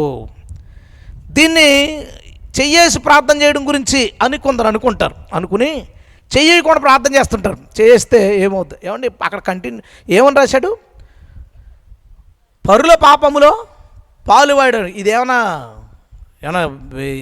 తామర లేకపోతే గజ్జ ముట్టుకుంటే అంటుకోవడానికి? తామర గజ్జ కాదు ఇది, పాపం అంటువ్యాధి కాదు ఇది. పాపి దగ్గరికి వెళ్ళి నువ్వు కూడా నచ్చి చేస్తే పాపం అంటుకుంటే తప్ప పాపిని ముట్టుకోవడం వల్ల పాపం అంటుకోదు. మీ కోనసీమలోనే మారు మనస్సు సంఘం అని ఒకటి ఉంది, వస్తుంటారు, HAF అంటారు దాన్ని. వీళ్ళు హోలీ ఆర్మీ ఫెలోషిప్ ఏదో దీని పేరు. వీళ్ళు ఇదే నమ్ముతారు. ఏంటో తెలుసా, మారు మనసు పొందిన వాళ్ళు, మారు మనసు పొందలేని వాళ్ళు. మారు మనసు పొందానని దేవుడు ఇతనికి చెప్తే అతను మారు మనసు పొందినట్టు ఇతను పాస్టర్ గారు కన్సిడర్ చేస్తారు. అప్పటి వరకు నిన్ను ముట్టుకోరు. నీకు చర్చిలో అన్నం పెట్టాలని నీ కంచం నువ్వు తెచ్చుకో, నీ గ్లాస్ నువ్వు తెచ్చుకో, నీ కంచంలో ఇంకొకటి తినకూడదు, నువ్వు కూర్చున్న కుర్చీలో ఇంకొకటి కూర్చోకూడదు. బరకాలు వేసినప్పుడు మారు మనసు పొందిన వాళ్ళకి విడిగా బరకం, మారు మనసు పొందలేని వాడికి విడిగా బరకం. ఈ బరకాలు రెండు అంటుకుంటే వీడి పాపాలు ఇళ్ళకి వచ్చేస్తుంది. కరోనా కంటే స్పీడ్గా స్ప్రెడ్ అయ్యేది పాపం వాళ్ళ దృష్టిలో. దీన్ని వేసేసుకుని పరుల పాపాలు అంటుకుంటే పాపాలు వచ్చేస్తాయి, అంటుకుంటే పాపాలు రావు. ప్రభా నన్ను ముట్టడం నీకు ఇష్టం అంటే యేసయ్య ముట్టాడు, పాపులందరిని ముట్టాడు. అవి పాపం వచ్చింది ఆయనకి? కాదు. ఏం చెప్పాలనుకున్నాడు? పైనుంచి చదివితే పెద్దల గురించి మాట్లాడతాడు, దానిపైన నూర్చడి ఎద్దు గురించి, కష్టపడే పనివాడి గురించి మాట్లాడతాడు. 2 విషయాలు చెప్పాడు. ఒక వ్యక్తి సేవకు వెళ్ళాలన్నా, ఒక వ్యక్తి సంఘములో పెద్దగా నియమించబడాలన్నా, దేవుని సేవకులు వారి తల మీద చేయి ఉంచి హస్త నిక్షేపణ చేసి పంపిస్తారు. ఇది కొత్త నిబంధన యొక్క ఒక పద్ధతి. స్టెఫను వీళ్ళందరూ ఒక 6గురిని సెలెక్ట్ చేసినప్పుడు అపోస్తులు వచ్చి వారి మీద చేతులుంచి వారిని పరిచర్యకు ప్రత్యేకించాను. చేతులుంచి పరిచర్యకి పంపించడం లేదా పెద్దలుగా నియమించడం అనేది ఏంటంటే వారిని ఆ పని కోసం ప్రత్యేకించుట, అది హస్త నిక్షేపణ అంటే. పౌలు ఏమంటున్నాడంటే, ఎవడిని పడితే వాడిని పెద్దగా పెట్టావనుకో, ఎవడిని పడితే వాడిని సేవకు నువ్వు తొందరపడి పంపేసావనుకో, వాడు బయటికి వెళ్ళి కొంత చెత్త సేవ చేస్తాడు, దేవుడి నామానికి అవమానం తెస్తాడు. అప్పుడు ఖచ్చితంగా అందులో భాగం నీకు వస్తుంది. ఈ రోజులు అంతా ఏంటో తెలుసా, పాస్టర్ గారి కొడుకు పాస్టరే, ఎలాగైనా ఎవడన్నా పాస్టర్ అయిపోవాల్సిందే. సురేష్ అని నాకు తెలిసిన ఒక అబ్బాయి, ఈ వీడియో చూడడానికి పేరు చెప్పేశాను. మనవాడు ఒకసారి నాకు జగ్గంపేటలో కనపడ్డాడు. వాడు కొంచెం తేడాగా ఉంటాడు, చాలా తేడాగా ఉంటాడు. చాలా రోజులు అయిపోయింది కనపడి. కాబట్టి నేను వెంటనే ఏంటి ఎలాగున్నావు, ఏంటి సురేష్ మాట్లాడుకున్నావు, ఏం చేస్తున్నావు అని అడిగితే పాస్టర్ అయ్యాను అన్నాడు. నాకు ఆనందం. అలాంటోడు పాస్టర్ అయ్యాడంటే దేవుడు మాట్లాడుంటాడు అనుకుని, ఎలా పాస్టర్ అయ్యావని అడిగితే పాస్టర్ గారు అమ్మాయిని చేసుకున్నానే, ఓ చర్చి కట్నం కింద ఇచ్చేసారు అన్నాడు. ఈ సంఘాన్ని ఇప్పుడు ఈ అబ్బాయి సంఘాన్ని పాడు చేస్తే ఆ పాడు చేసిన దాంట్లో పాపపు పార్ట్నర్షిప్ కట్నం ఇచ్చాడే అతనికి ఉంటుంది. కొడుకులకి అయితే ఆస్తి పంచినట్టు, కోడలకైతే కట్నం పంచినట్టు సంఘాలు పంచేస్తున్నారు. ఇప్పుడు దేవుడు వాళ్ళ బిడ్డను సేవకు ఏర్పాటు చేసుకుంటే ఓకే. నా బిడ్డ ఉన్నాడు, నేను అడిగాను, ఆడేంటి ప్రభు అని అడిగాను, సేవకుడు అన్నాడు. దానికి తగినట్టు నేను పెంచుకుంటున్నాను, జాగ్రత్త పెంచుకుంటున్నాను సేవకు అవడానికి. అతను సేవకుడు కాదన్నాడు, ఇంకో బాగా చదివించాను, ఉద్యోగం చేసుకోరా నువ్వు, ఈ సేవ అంతా ఎవరికన్నా ఇచ్చేస్తానంటాను. అర్హత లేని వాళ్ళు సేవకులు అవ్వడం వలన, అర్హత లేని వాళ్ళు పెద్దలు అవ్వడం వలనే నేటి క్రైస్తవ తరం ఇంత చండాలమైంది. అర్హత లేని వాళ్ళు అందరు సేవకులు. ఈ మాట ఎంత ముఖ్యమో తెలుసా? హస్త నిక్షేపణ అనే దాన్ని పునాది రాళ్లలో ఎందుకు పెట్టాడో తెలుసా? పునాదుల్లో ఎందుకు పెట్టాడో తెలుసా? క్రైస్తవ తరం ఎన్ని సంవత్సరాలు గడిచినా, ఎన్ని యుగాలు గడిచినా క్రైస్తవ్యం పవిత్రంగా ఉండాలి, యథార్థంగా ఉండాలి, నీతిగా ఉండాలంటే ఈ మాట అమలుపరచబడాలి. ఎక్కడ అమలవుతుంది? ఎవరు సంఘ పెద్ద కింద పెడదామంటే, ఇతని దగ్గర డబ్బులు బాగున్నాయి, మీటింగ్ పెడితే భోజనాలకు వచ్చైనా లైటింగ్కి వచ్చైనా ఏదో ఒకటి కాసేయగలడు, ఏదో అక్కడికి వెళ్ళాలి కాబట్టి పెద్దగా పెడతాం. ఇక ఇతనికి మంచి నోరు ఉంది, ఇతను క్యాస్ట్లో కొంతమంది రక్షించబడిన వాళ్ళు, కొంతమందిని తేడానికి అవకాశం ఉంటుంది, ఇతను పెద్ద క్యాస్ట్ వాడు ఇతను మాట అంటాడు, అందుకే పెడతాం పెద్ద కింద. దొరకలేదనుకోండి, నీతి కలిగినోడు, వాక్యం తెలిసినోడు, ఇలా కొన్ని రూల్స్ దేవుడు చెప్పాడు. పెద్దగా ఉండడానికి అర్హుడు దొరకలేదనుకోండి, పెద్దని పెట్టకండి. పెద్ద అర్హత లేనివాడిని పెద్దగా పెడతాడు, మొక్కలు చేసి గొడవలు పెట్టి ఫీలింగ్లు పెట్టి హర్ట్ అయిపోయి ఒకటి తెగట్ అయిపోతున్నాడు. వాళ్ళు మాట అనకపోతే వీళ్ళందరినీ మెయింటైన్ చేయాలి, మేము సత్తుంటాం పక్క నుంచే, అతను ఫీల్ అవుతున్నాడు. నేను అంటాను, అలాంటి పాస్టర్లకు అది జరగాలి. ఎవడ పెట్టమన్నా నిన్ను? అర్హత లేనివాడిని పెద్ద కింద నేను ఎవడ పెట్టమన్నాడు, ఎవడాడమన్నాడు? హస్త నిక్షేపణ అనే మాట ఎంత ముఖ్యం. అదే అన్నాడు పైన, పెద్దలు తప్పు చేస్తే అందరి ముందు గద్దించు, ఎవరిని పడితే వాడిని నువ్వు పెద్దగా నియమించుకో, ఎవరిని పడితే వాళ్ళని సేవకు పంపించుకో. అందుకే సేవకులైన వాళ్ళు ఆలోచించండి, పెద్దలైన వాళ్ళు ఆలోచించుకోండి. అర్హత లేదనుకోండి, దిగిపోండి సైలెంట్గా, ఏం పర్లా, మానేయండి. అర్హత లేని వాళ్ళు, అర్హత కలిగిన వాళ్ళు చేయండి. ఒక్కొక్క తల్లి ఎంత మంచి తల్లి అంటే, ఆమె ఒక 5 సంవత్సరాలు అయిన పిల్లలు లేరు అంటది కదా, ప్రభువా నా కొడుకుని ఇస్తే నీ సేవకి ఇచ్చేస్తానంట. దేవుడు అడిగాడా? దేవుడు చెప్పాడా? ఈడు ఎలా తయారైనా అంటది కదా, నువ్వు ఎప్పటికైనా పాస్టరా దేవుడు అన్నాడా లేదా అది చెప్పు, దేవుని ఉద్దేశం ఉందా లేదా అది చెప్పు. మొక్కుకుని పాసనలు చేసేస్తారు, కట్నాలు ఇచ్చి పాసనలు చేసేస్తారు, కడుపును పుడితే పాసనలు చేసేస్తారు. కొంతమందిని ఇన్స్పైర్గా తీసుకుని అలాగ సేవ చేయాలి. ఆడి సేవకు వచ్చాడు, ఒరే వద్దురా బాబు నాయనరే, దేవుడు నిన్ను సేవకుడని నీతో చెప్తే దానికి తగినట్టుగా నువ్వు బ్రతుకు. నువ్వు సేవకురాలు చెప్తే, సువార్తకురాలు చెప్తే, దేవుడు నీతో మాట్లాడి చెప్తే దానికి తగిన అర్హతను సంపాదించుకుని సేవకురా తప్ప ఇన్స్పైర్ చేసామనో, మంచి మెసేజ్ వచ్చేసిందనో, బయట ఏదో చాలామంది నిత్య నరకానికి వెళ్ళిపోతున్నా నేను పాస్టర్ అయిపోతాను, ఇలా వద్దు. తొందరపడి సేవకు వెళ్ళకండి, తొందరపడి సేవకు పంపొద్దు, తొందరపడి పెద్దలు అవ్వద్దు, తొందరపడి పెద్దలుగా చెయ్యొద్దు. దేవుని యొక్క నియమమైన హస్త నిక్షేపణ ప్రతి సంఘములోనూ సక్రమంగా అమలైతే అద్భుతమైన సేవకులు సమాజంలోకి వస్తారు. దేవుని స్తోత్రం. ఇప్పుడు ఎవడబడతాడు పాస్టే, అది మాట్లాడటం రాదు, వాక్యం రాదు, ఒక శాంతంగా మాట్లాడటం రాదు, సమాధానంగా మాట్లాడటం రాదు, ఒక ప్రేమ కలిగి మాట్లాడటం రాదు. ఏంటి ఎంత టెక్ ఉంటుందో, ఏంటంటే మా నాన్నగారు పాస్టర్. నీకుందా? నీకు అర్హత ఉందా? నీకు ఆ పిలుపు ఉందా? అవసరం లేదు. మా నాన్నగారు ఇల్లు కట్టారు, రేపు నేను దాన్ని అనిపిస్తాను. ఓకే, మీ నాన్నగారు కట్టారు, మా నాన్నగారు సంఘం కట్టారు, రేపు నేను అనిపిస్తాను అనుకో. మీ నాన్నగారు కట్టలేదు సంఘం, దాన్ని దేవుడు కట్టాడు. దేవుని స్తోత్రం. అర్హత లేని వాళ్ళు పరిచర్యకు వస్తే ఈ హస్త నిక్షేపణ నియమం సరిగా జరగకపోతే ముమ్మాటికి సంఘం ఇలాగే అవుతుంది. ఇలాగే అయ్యింది. మోషేతో దేవుడు, మోషే కాలం అయిపోయింది, నువ్వు వచ్చేయాలి అని అడిగితే, ప్రభువా నాకు 2 కొడుకులు ఉన్నారు, అందులో ఎవడోకుండా నా తర్వాత నాయకుడిగా పెట్టాను అడగలా. ఏమన్నాడో తెలుసా? ప్రభువా ఇంత జనాంగాన్ని సవ్యంగా నడిపే యోగ్యుడైన వాడు ఎవడు అని అడిగాడు. నేను నీ పక్కనే పెట్టి ట్రైనింగ్ ఇచ్చాను కదా చాలా సంవత్సరాల నుంచి, యెహోషువ అతనికివ్వు. మోషే నా తర్వాత నా పిల్లలను లేదు, నా తర్వాత వీళ్ళని నడిపే యోగ్యుడవడు అని అడిగాడు. యోగ్యులే కావాలి. పేతురు బిడ్డ ఏమయ్యాడో తెలియదు, అపోస్తలుల పిల్లలు ఏమయ్యారో తెలియదు, సమూయేలు పిల్లలు ఏమయ్యారో తెలియదు. దేవుడికి కావాల్సింది ఎవరో తెలుసా? యోగ్యులు, నిర్ణయించబడిన వాళ్ళు. గట్టిగా స్తోత్రం చెప్దాం. అది హస్త నిక్షేపణ వలన జరుగుతుంది. ఆ నియమం మన సంఘాలలోనైనా సవ్యంగా జరుగునుగాక. తర్వాత 5వ మాట ఏమన్నాడంటే మృతుల పునరుద్ధానం. దేవుని సంఘానికి ఇది చాలా బాగా తెలియాలి. ఎందుకు తెలియాలంటే యెహోవా సాక్షులు వచ్చి అంటారు కదా, 1914లో మృతుల పునరుద్ధానం అయిపోయింది అంటాడు. కొంతమంది ఒక బ్యాచ్ ఉంది, వాళ్ళు ఏంటంటే 70 క్రీస్తు శకం 70లోనే రాకడ అయిపోయింది అంటాడు. ఇంకొకటి చెప్తాడు, ఇంకొకడు అసలు చచ్చిపోయిన వాళ్ళు ఎగరంటాడు. ఇంకా దానికి ఏం ఇబ్బంది లేదంటాడు. సంఘానికి ఆ నాలెడ్జ్ ఉండాలి. మృతుల పునరుద్ధానం అనేది ఉంది.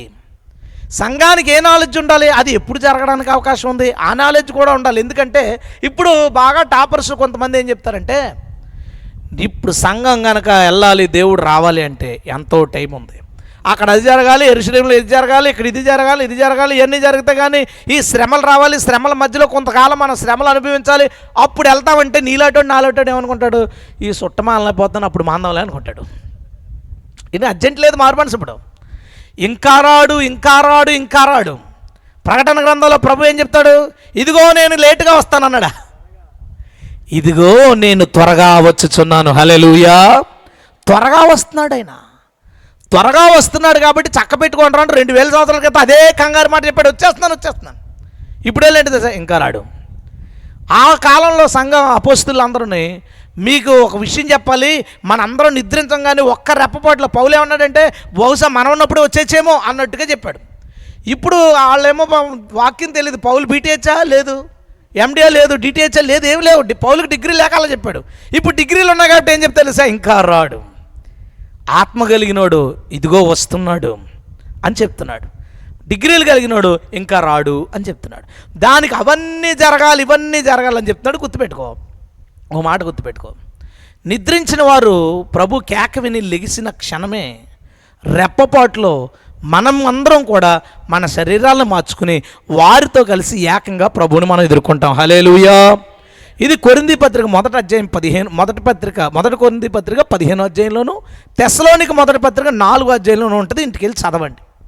చచ్చిపోయిన వాళ్ళు ఎప్పుడు లేస్తారో ఒక్క రెప్పపాటు గ్యాప్లో బ్రతుకున్న వాళ్ళు కూడా మార్పు చెంది ప్రభువుని ఎదుర్కోవడానికి మనం మేఘాల మీద పైకి వెళ్ళిపోతాం. మేఘాల మీద ఆయన కిందకి రావడం కాదు, మేఘాల మీద మనం పైకి వెళ్ళిపోతాం. మేఘాల మీద కిందకు వచ్చే సెక్షన్ వేరుంది.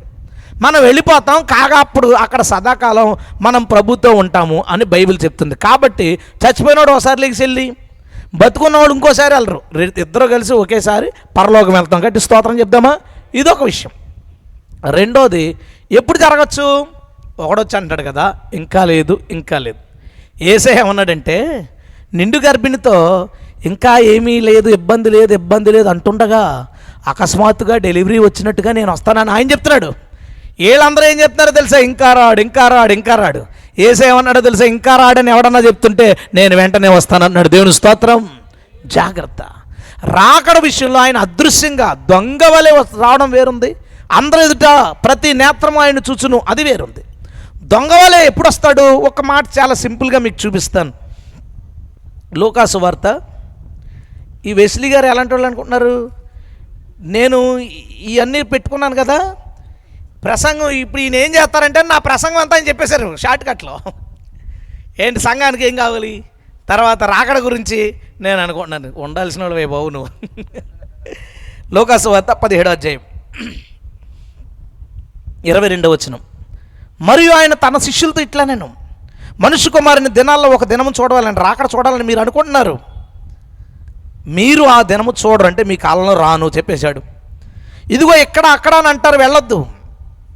ఎలా వస్తారు? ఆకాశము క్రింద ఒక దిక్కు నుండి మెరుపు మెరిసి ఆకాశం కింద మరొక దిక్కుకు ఎలాగో ప్రకాశించిన ఒక్కసారి ఒక బ్లింక్ వస్తుందో అలాగే మనుష్య కుమారుడు తన దినమును ఉండును. ఒకే రోజు ఒకే బ్లింక్లో ఆయన వస్తాడు. అయితే ముందుగా ఆయన చనిపోవలసిన అవసరం ఉంది. ఇక్కడ ఒక డీటెయిల్స్ రాశాడు. నోవా దినాల్లో జరిగినట్టు మనుష్య కుమారుని దినముల్లోనూ జరుగును. నోవా వాళ్ళకు వెళ్ళిన దినము వరకు జనులు తినుచు తాగుచు పెండ్లాడుచు పెండ్లికి ఇవ్వడుచు ఉండిరి. అంతలో జలప్రళయం వచ్చి వారందరినీ నాశనం చేసింది.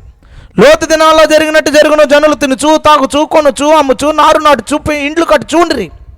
లోతు సొదొమ గొమొర్రా విడిచిపోయిన తర్వాత అగ్నిగంధకాలు కురిసి వారందరినీ నాశనం చేసిన. ఆ ప్రకారమే మనుష్య కుమారుడు ప్రత్యక్షమగు దినమున జరుగును. గట్టిగా స్తోత్రం చెప్దామా? యేసయ్య ప్రత్యక్షమయ్యేటప్పుడు ఆ దినముల్లో ప్రజల కరువులతో, కాటకాలతో, రోగాలతో, ఇబ్బందులతో, చావులతో ఉంటారని ఉందా? భూకంపాలతో, యుద్ధాలతో నలిగిపోతారని ఉందా? ఏమనుందండి? తినుచు తాగుచు పెళ్లి చేసుకొనుచు పెళ్లికిచ్చుచు ఇండ్లు కట్టుచు నారు నాటుచు కొనుచు అమ్ముచు అందరూ హ్యాపీగా బిజీగా, ఖాళీ లేదు ఎవరికి. బిజీగా ఉన్నప్పుడు అకస్మాత్తుగా వస్తాను. 10th అయిన కుర్రోడిని, అరే ఖాళీగా ఉన్నారు రేపు వస్తా అంటే ఖాళీ లేదంటాడు. ఆడేం చక్క పెడతాడో మనకు తెలీదు. రిటైర్ అయిపోయిన అతన్ని కొంచెం ఫ్రీగా ఉంటారా 2 రోజులు, నాకు కొంచెం పని ఉంది, అతనికి ఖాళీ లేదు. ఏరా అంటే ఫోన్ కోక్కోవాలా? ఏంటి ఆడు బిజీ అంటే ఫోన్ కోక్కోవాలి, అదే టచ్ చేయాలి కదా, అదే పని ఆడి. ఎవ్వరం ఖాళీ లేము. ఆవిడ్ని అదేంటి ఇంకా వండలేదంటే ఖాళీ లేదంటది. ఏమి ఇంట్లో చేస్తుంది నాకు తెలీదు. ఇంట్లో ఎక్కడ తుక్కు అక్కడే ఉంటుంది. బట్టలను ఉతుకుతున్నావంటే వాషింగ్ మిషన్ ఉతుకుతుంది. ఏమన్నా మసాలా నువ్వు నూరుతున్నావంటే మిక్సీ నూరుతుంది. ఏమైనా పుల్లలేటి నువ్వు పెడతావంటే గ్యాస్, అన్ని పరికరాలే చేస్తాను. నువ్వు ఖాళీ కదా అంటే బిజీ. జనాలు బిజీగా ఉన్నప్పుడు సడన్గా యేసయ్య వస్తాడు. దేవుని స్తోత్రం. ఇప్పుడు ఏమా బిజీగా అందరూ బిజీ. రెండోది ఏం చెప్పాడు? తినుచు తాగుచు. తిండిపోతుల కింద ఉంటారంట. తిండి. ఏంటి అలాగని చెప్పాడు? ఇప్పుడు మీటింగ్కి వచ్చేటప్పుడు రోడ్డు పొడిగిన బజ్జీల బండ్లు, టిఫిన్ల బండ్లు, బిర్యానీల బండ్లు, పకోడీ బండ్లు, అన్నీ జాయింట్ల బండ్లు, అన్నీ ఫుడ్లే. జనాలందరూ అక్కడ తింటాడు, ఇంటి దగ్గర తింటాడు. మళ్ళీ పొద్దున్న టిఫిన్లు బిజీ, మధ్యాహ్నం భోజనాటలు బిజీ, రాత్రి అందరూ తినడం. తింటే ఆగుతారా? మన గవర్నమెంట్ దయ వల్ల ఎక్కడ పడితే అక్కడే, ఎక్కడ తిన్నా అక్కడ తాగేచ్చు. మళ్ళీ దిక్కుండా ఇంకో చోట తాగేచ్చు. తినడం తాగడం. ఇది కాదా? యేసయ్య వచ్చేటప్పుడు జనాలకు అంత సమృద్ధి, తిండి తాగడం. కరువులు వస్తున్నాయి యేసుప్రభు కాదు బాగా తింటున్నావా? వస్తాడు యేసుప్రభు, జాగ్రత్తగా ఉండు. ఆ నాలెడ్జ్ మనకు ఉండాలంటున్నాడు ప్రభు. మృతుల పునరుద్ధానం గురించి నీకు ఒక పునాది ఉండాలి, నీకు తెలివి ఉండాలి, నీకు జ్ఞానం ఉండాలి అని చెప్తున్నాడు. తినచ్చు, తాగుచు. తర్వాత ఏమన్నాడు? పెండ్లి చేసుకొనుచు, పెండ్లికి ఇచ్చు. ఇప్పుడు ఎవడన్నా ఒకసారి పెళ్లి చేసుకుంటాడు, పెళ్లి చేసుకొనుచు ఏంటండి? ఇప్పుడు వాట్సాప్ గ్రూపుల్లో రెండవ వివాహ వాట్సాప్ గ్రూపు, అది రెండవ పెళ్ళిళ్ళ కోసం వాట్సాప్ గ్రూపులు. ఫారెన్లో ఎలా ఉంటుంది? పెళ్లి చేసుకుంటాడు చాలా ఖర్చు పెట్టి, మళ్ళీ ఒక 6 నెలలకు సంవత్సరానికి ఇడిపోతారు. ఆమె చేసుకొనుచూ ఉంటుంది, ఈడు చేసుకొనుచూనే ఉంటాడు. పెళ్లి చేసుకొనుచూ కొనుచు ఎక్కడ అంతే. రెండో పెళ్లి చేసుకోవడం సంవత్సరం ఇడిపోవడం, 2 సంవత్సరాలు ఇడిపోవడం, మళ్ళీ కొనుచు. మళ్ళీ అంతకుముందు పెళ్ళిళ్ళు ఎంతో తెలుసా? ఒక 2 రోజులు పెళ్ళి అనుకోవడం, ఒక 2 రోజులు పని మానేసి పెళ్లి చేసుకోవడం. ఇప్పుడు వెళ్తాడు ఆఫీస్కి, ఏంటంటే పెళ్ళండి, సెలవు కావాలి, ఎన్ని రోజులు కావాలి? 20 రోజులు. 20 రోజులు ఏం చేసుకుంటారు? అంతే. అది షాపింగ్లో 2 రోజులు 3 రోజులు, తర్వాత పెళ్లి పిలుపులు, పెళ్ళి 20 రోజులు పెళ్లి చేసుకుని మళ్ళీ ఆవిడతో బయటికి వెళ్ళి వచ్చి. పెళ్ళి అనేది చాలా పెద్ద మ్యాటర్. పెళ్ళి చేసుకొనుచు, ఇండ్లు కట్టుకొనుచు. అప్పట్లో ఇల్లు ఎంత సింపుల్గా కట్టుకునేవారు. ఇప్పట్లో ఇల్లు చూడండి, బయట గ్రానైట్ వేయండి, అది వేయండి, ఇదేంటి. అక్కడ మంచం వేసుకోడు, అక్కడ అన్నం తిండు, అక్కడ ఏమి చేయడు, ఉండేది లోపలే. కానీ బయటోడికి అందంగా కనపడాలా, ఊరోళ్ళందరికీ బాగా కనపడాలి, ఎక్కడా లేదంతా కనపడాలి. నా ఇంటికి ఇంకా పెట్టుబడి పెట్టాలి. ఇల్లు కట్టుచు 6 నెలలు ఇంకా కడతాడు, 8 నెలలు ఇంకా కడతాడు, వెళ్తుంటే ఇంకా మూలం టిక్కు అని వినపడుతుంది, అక్కడేదో చేస్తున్నాడు. ఇది కాదా యేసుప్రభు వచ్చేది? తినుచు, తాగుచు, పెళ్లి చేసుకొనుచు, పెళ్ళికిచ్చుకొనుచు, అమ్ముచు. ఏం చేస్తారంటే రియల్ ఎస్టేట్ అంటాడు. రియల్ ఎస్టేట్లో ఏం చేస్తారు? కొండం అమ్మడం. ఇంకొకటి ఏం చేస్తున్నారు అంటే షేర్ మార్కెట్ అంటాడు. షేర్ మార్కెట్ అంటే ఏంటి? కొండం అమ్మడం. బిజినెస్ అంతా ఏంటో బంగారం కొనడం, అమ్మడం, షేర్లు కొనడం, అమ్మడం, సైట్లు కొనడం, అమ్మడం. అందరి వ్యాపారం ఇప్పుడు ఏంటో తెలుసా? కొండం అమ్మడం. ఏసేమన్నాడు తెలుసా? ఈ బిజినెస్ ఎప్పుడైతే ప్రపంచమంతా జరుగుతుందో అప్పుడు నేను వస్తాను. హల్లెలూయా. ఇదే మన యేసు రాబోతున్న సమయం అని గుర్తెరిగి, భయం కలిగి, ఏదో జరిగితే వస్తాడని ఆలోచించకు. ఏమీ జరగక్కర్లేదు, ఇది చాలు. యేసు ప్రభు చెప్పినవి అన్నీ జరిగిపోతున్నాయి ప్రపంచం అంతా. నువ్వు ఈ ఊర్లో, మీ గుబ్బలంక ఏంటంటే ఊరి పేరు అది, గోపవరం, మీ గోపవరంలో ఇవన్నీ జరగట్లేదు కాబట్టి రాడని అనుకోకు సమా. ప్రపంచం అంతా జరిగిపోతున్నాయి. సిద్ధంగా ఉంది ప్రపంచం క్రీస్తు రాకడకు. కాబట్టి జాగ్రత్త కలిగి ఉందాం, సిద్ధపాటు కలిగి ఉందాం. ప్రభు వచ్చినప్పుడు ఆయన పిలుపు విని ఆయన ఎదుర్కొనే స్థితికి మనం వెళుదుముగాక. ఆఖరి మాట ఏం చెప్పాడు తెలుసా? నిత్యమైన తీర్పు అంటే అర్థం ఏంటంటే, ఇప్పుడు కొన్ని బోధకులు ఏం చేస్తున్నారంటే, ప్రభు తీర్పు తీర్చడు, భయపెట్టడానికి చెప్పాడట. బూసోడు వస్తాడు అంటారు కదా పిల్లల్ని, అలాగా నరకం ఉందని భయపెట్టడానికి చెప్పాడట, కానీ నరకం లేడట. కాదు, నిత్యమైన తీర్పు ఉంది. నిత్యమైన తీర్పు అంటే అర్థం ఏంటో తెలుసా? ఆ తీర్పులో ఆయన ఏం చెప్పినా సరే అది నిత్యం ఉండిపోద్ది. పరలోకం రా అని చెప్పాడంటే నిత్యం అక్కడే, నరకానికి పో అని చెప్పాడంటే నిత్యం అక్కడే. అది నిత్యమైన తీర్పు, దాన్ని గుర్తించు. రెండవది, తీర్పులో దేవుడు ఏం కన్సిడర్ చేస్తాడు, దేన్ని దృష్టిలో పెట్టుకుని దేవుడు తీర్పు తీరుస్తాడనే విషయం క్రైస్తవులందరికీ బాగా తెలియాలి. మేము బాగా ఆరాధిస్తాం కాబట్టి పరలోకం పోతాం అనుకోవద్దు. నువ్వు బాగా ఆరాధించి భూమి మీద బాగా బతకడానికి ఉపయోగపడదు, దేవుని ఆత్మచేత నింపబడ్డా. నువ్వు ఇన్ని గంటలు ఆరాధిస్తున్నావు కాబట్టి లోపలికి వెళ్ళిపో, ఇన్ని గంటల మోకాళ్ళు ప్రార్థన చేసే కాబట్టి లోపలికి వెళ్ళిపో. నువ్వు ఇలాంటి ఫిజికల్గా చూడడానికి ఇంత శుభ్రంగా ఉన్నావు కాబట్టి పరలోకం వెళ్ళిపో. ఏం కాదు, ఏమి కన్సిడర్ చేయడం. దేవుని రాకడలో అయిపోయిన తర్వాత తీర్పు సమయంలో ఇవి ఏవి కన్సిడర్ చేయడు. అనుకున్నారు చాలామంది, పెద్ద సంఘం కట్టాను కాబట్టి మనకి రెడ్ కార్పెట్ తీసుకొచ్చేస్తాడు, చాంత మంచి ఆత్మవరాలు ఉన్నాయి కాబట్టి నాకు రెడ్ కార్పెట్ వేసి తీసుకొచ్చేస్తాడు, స్టెఫన్ ఆహ్వానించినట్టు సింహాసనం దిగిపోయి రా నాయన అంటారని పెద్ద ఎక్స్పెక్టేషన్స్ ఉంటాయి. ఆ దినమున అనేకులు నన్ను చూసి, ప్రభువా నీ నామమును ప్రవచించలేదా, నీ నామమును అద్భుతాలు చేయలేదా, నీ నామమును స్వస్థత చేశారు ఇవన్నీ, కానీ ఏమన్నాడంటే చేయలేదంట్లా. అక్రమము చేయువారులారా నా వద్ద నుంచి పొంటే మీరు ఎవరు నాకు తెలీదు. ఎందుకంటే తమ క్రియల వల్ల నన్ను ఎరగనన్నట్టు ఉన్నారు కాబట్టి నేను కూడా ఎరుగనందును అని చెప్పాడు. దేవుడు ఏం కన్సిడర్ చేస్తున్నాడంటే, నువ్వు ఏం దాన ధర్మాలు చేసావు, చర్చికి స్థలం ఇచ్చేసావా, డబ్బులు ఇచ్చేసావా, అన్నీ పెట్టుకున్నావా, యేసు ప్రభు గురించి చచ్చిపోయావా, అవి కూడా కాదు. నువ్వు సువార్తకి వెళ్తే ఒకటి నేను చంపేశాడు అనుకో, అందరూ అనుకుంటారు హతసాక్షి అయిపోయాడు, వెళ్ళిపోతాడు రా పరలోకం. అబ్బే, నువ్వు ఎందుకు చచ్చిపోయావు, ఎలా చచ్చిపోయావు అది కూడా కాదు. నువ్వు చదవలేదా కొరింథీ పత్రిక 13వ అధ్యాయంలో ఏమన్నాడో తెలుసా? కాల్చబట్టుకు నీ దేహం ఇచ్చిన నువ్వు ప్రేమ లేని వాడిని ఎడల నాకేమి ప్రయోజనం. ఒకడు యేసుక్రీస్తు గురించి హతసాక్షి అయిపోయినా సరే దేవుడు అడిగి పరలోకం ఇవ్వడు. ఒకడు యేసుక్రీస్తు గురించి తన ఆస్తి అంతా అమ్మేసినా సరే ఒకడికి పరలోకం ఇవ్వడు. ఎవరికి ఇస్తారు అంటే అక్కడే చెప్పాడు మత్తయి సువార్త 7వ అధ్యాయంలో అద్భుతాలు చేయలేదని అడుగుతారట. 23వ వచనం, అప్పుడు నేను మిమ్మల్ని ఎన్నడూ ఎరగను, అక్రమం చేయవారలా నా యొద్ద నుంచి పొమ్మని వారితో చెప్పుదును. కాబట్టి ఈ నా మాటలు విని వాటి చొప్పున చేయువాడు అన్నాడు. దేవుని వాక్యం నీకు ఏం చెప్తుందో దాని ప్రకారం చేసినప్పుడు మాత్రమే నీవు నిత్య జీవం పొందుకుంటావు. హల్లెలూయా. నిత్యమైన తీర్పు గురించి అవగాహన పొందుకో. ఈరోజు ఎలా ఉందో తెలుసా? మా డినామినేషన్ కాబట్టి మేము పరలోకం పోతాం, మా డినామినేషన్కి వెళ్తే మేము పరలోకం పోతాం, ఆ టెంపుల్కి వెళ్తే మేము పరలోకం పోతాం, ఆ అయ్యగారి దగ్గర పక్కన నుంచి ఫోటో తీసుకొని పరలోకం వెళ్ళిపోతాం. అరే నాయన, అది కాదు. అవన్నీ నీకు పరలోకం ఇవ్వలేవు. ఒక మంచి చర్చో ఒక మంచి సేవకుడు ఎవరెవరు వీళ్ళందరూ నీవు పరలోకం వెళ్ళడానికి మంచి దారి చూపించవచ్చు. నువ్వు నడాలి, అందులో వ్యయప్రయాసాలు అనుభవించాలి. తుదవరకు నీ యొక్క విశ్వాసమును నీ పరిశుద్ధతను కాపాడుకుంటే దేవుడు నీకు నిత్య జీవం ఇస్తాడు. హల్లెలూయా. ఈ మధ్యకాలంలో మీ అమలాపురం ప్రాంతంలో స్టార్ట్ అయింది హైపర్ గ్రేస్ అని ఒకటి స్టార్ట్ అయ్యారు. ఒకసారి మారు మనసు పొంది ఒకసారి రక్షణ పొందుకుంటే అది పోదో, నువ్వు ఎలా బతికినా సరే పరలోకం పోతావు అని చెప్తున్నారు. నిత్యమైన తీర్పు గురించి అవగాహన లేని వాళ్ళు తమ క్రియలు మంచివైనను చెడ్డవైనను క్రీస్తు సింహాసనం ముందు నిలబడాలి.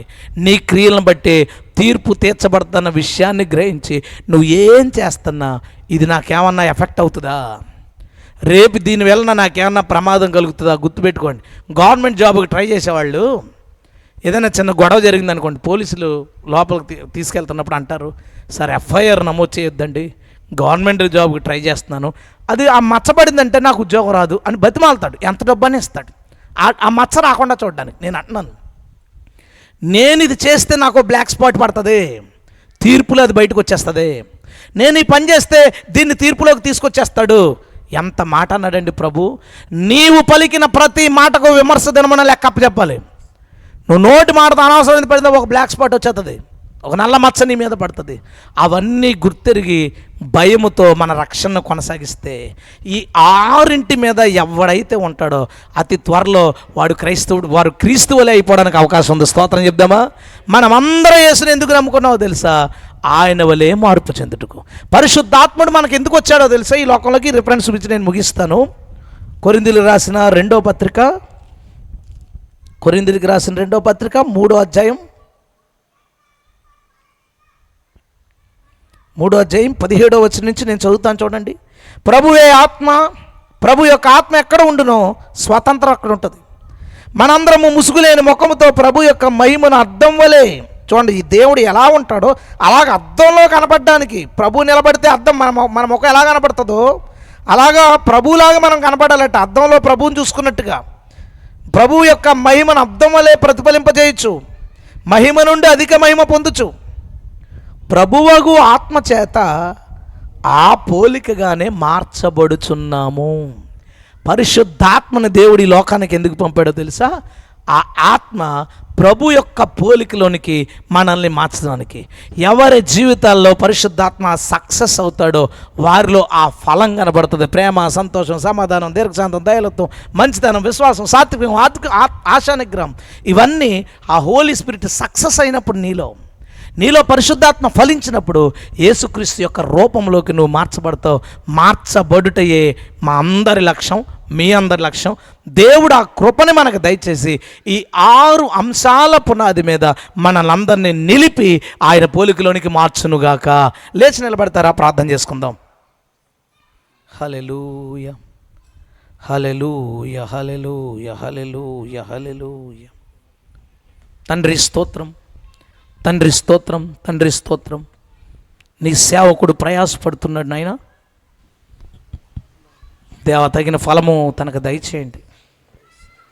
జనాలు పెరగడం కాదు కానీ నీ పోలిక గల వాళ్ళు మా సంఘంలో పెరిగితే అది మాకు నిజమైన విజయం అవుతుంది. కృప చూపించండి. అనేక సంగతులు మాతో మాట్లాడారు. ప్రతి మాట మాలో ఫలించుటకు సహాయం చేయమని వేడుకుంటున్నాం తండ్రి. ప్రార్థించండి అలాగ ప్రతి ఒక్కరూ. స్తోత్రం, స్తోత్రం. దయచేసి వచ్చిన వాళ్ళందరూ లేచిన బడిన కళ్ళు మూసుకుని ఆకాశం వైపు, దేవుని వైపు చేతులెత్తి, ప్రభువా ఇంతవరకు నీ దాసుని నిలబెట్టి అద్భుతమైన మాటలు మాకు తెలియచేశారయ్యా. యేసయ్యా, ఈ మాటలన్నీ ఫలభరితంగా నా జీవితంలో మార్చండి అయ్యా అని 2 చేతులు చాపి విశ్వసించిన వాళ్ళందరూ చేతుల పైకెత్తి ప్రార్థన చేసుకోండి. ఎంత స్పష్టంగా ఈ రాత్రి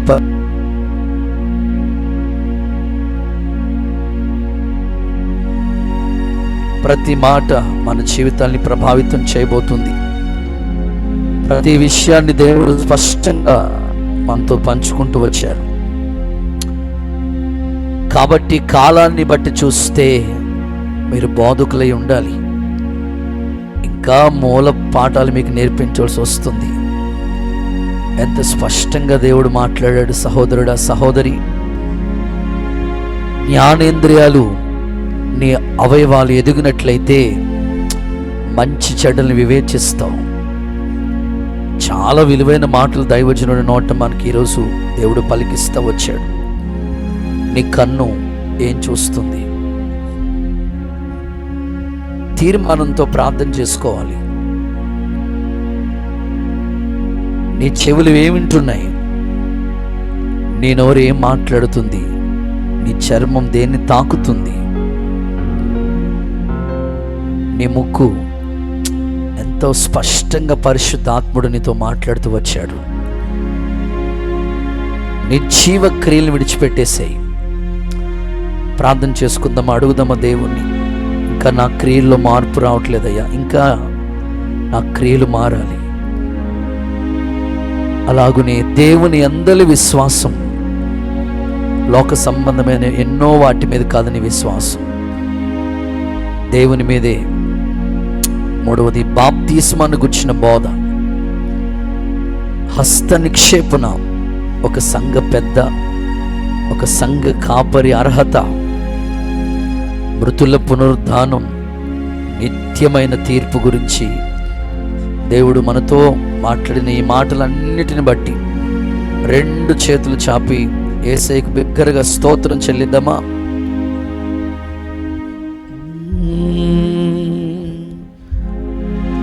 నూతన క్రియను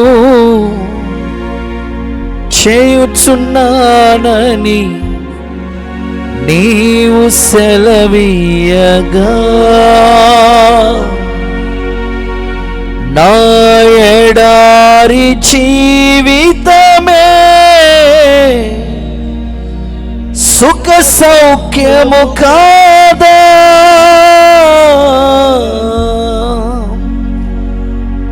నూతన క్రియను చేయుచున్నానని నీవు సెలవీయగా, నా ఎడారి జీవితమే సుఖ సౌఖ్యము కాదా? నా అరణ్య రోదన ఉల్లాసముగా మారిపోయే, నా అరణ్య రోదన ఉల్లాసముగా మారిపోయే. కృపా సత్య సంపూర్ణుడా, సర్వలోకానికే చక్రవర్తివి నీవే యేసయ్యా, సర్వలోకానికే చక్రవర్తివి నీవే యేసయ్యా. యేసయ్య ఎదుట మనమందరం నిలిచి ఉండాలి. ప్రభువా, నిశ్చయమైన క్రియలు నాలోంచి తొలగించు. ఆత్మ బాప్తిస్మము దయచేయండి యేసయ్యా. ప్రతి మాట, మృతుల పునరుద్ధానం, హస్త నిక్షేపణ, నిత్యమైన తీర్పు అనే పునాది మీద కట్టబడే కృపనివయ్యా.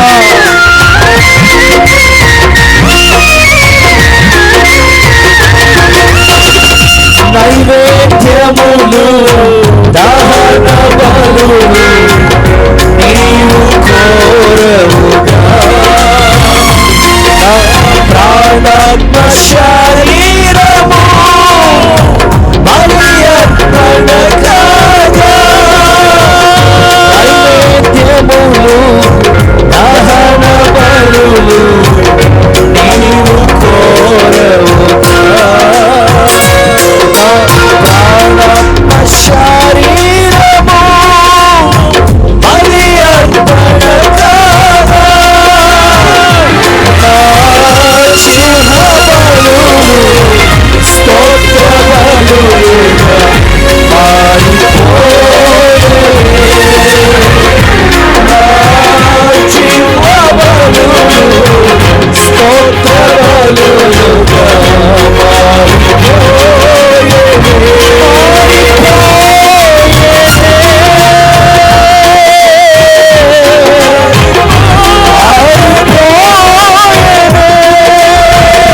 మార్చగలవు నీవు, మార్చగలవు నీవు, మారానుభవం మధురముగా మార్చగలవు నీవు, మారానుభవం మధురముగా మార్చగలవు నీవు, పారిన శిఖరాలను చిగురింపచేయగలవు నీవు, మోడు పారిన శిఖరాలను చిగురింపచేయగలవు నీవు, మధురముగా మార్చగలవు నీవు,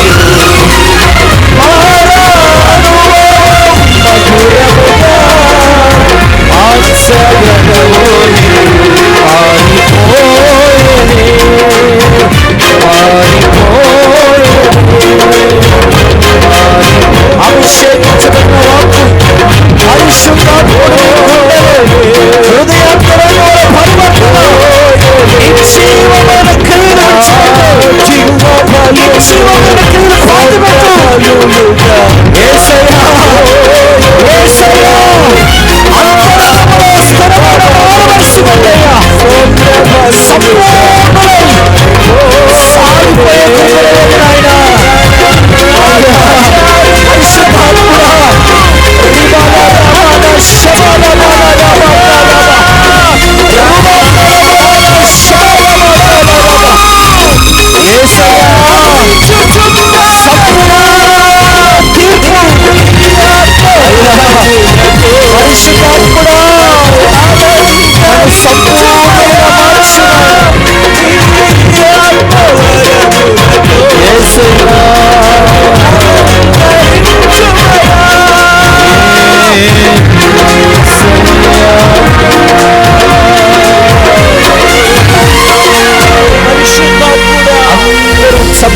ప్రభుకి మహిమ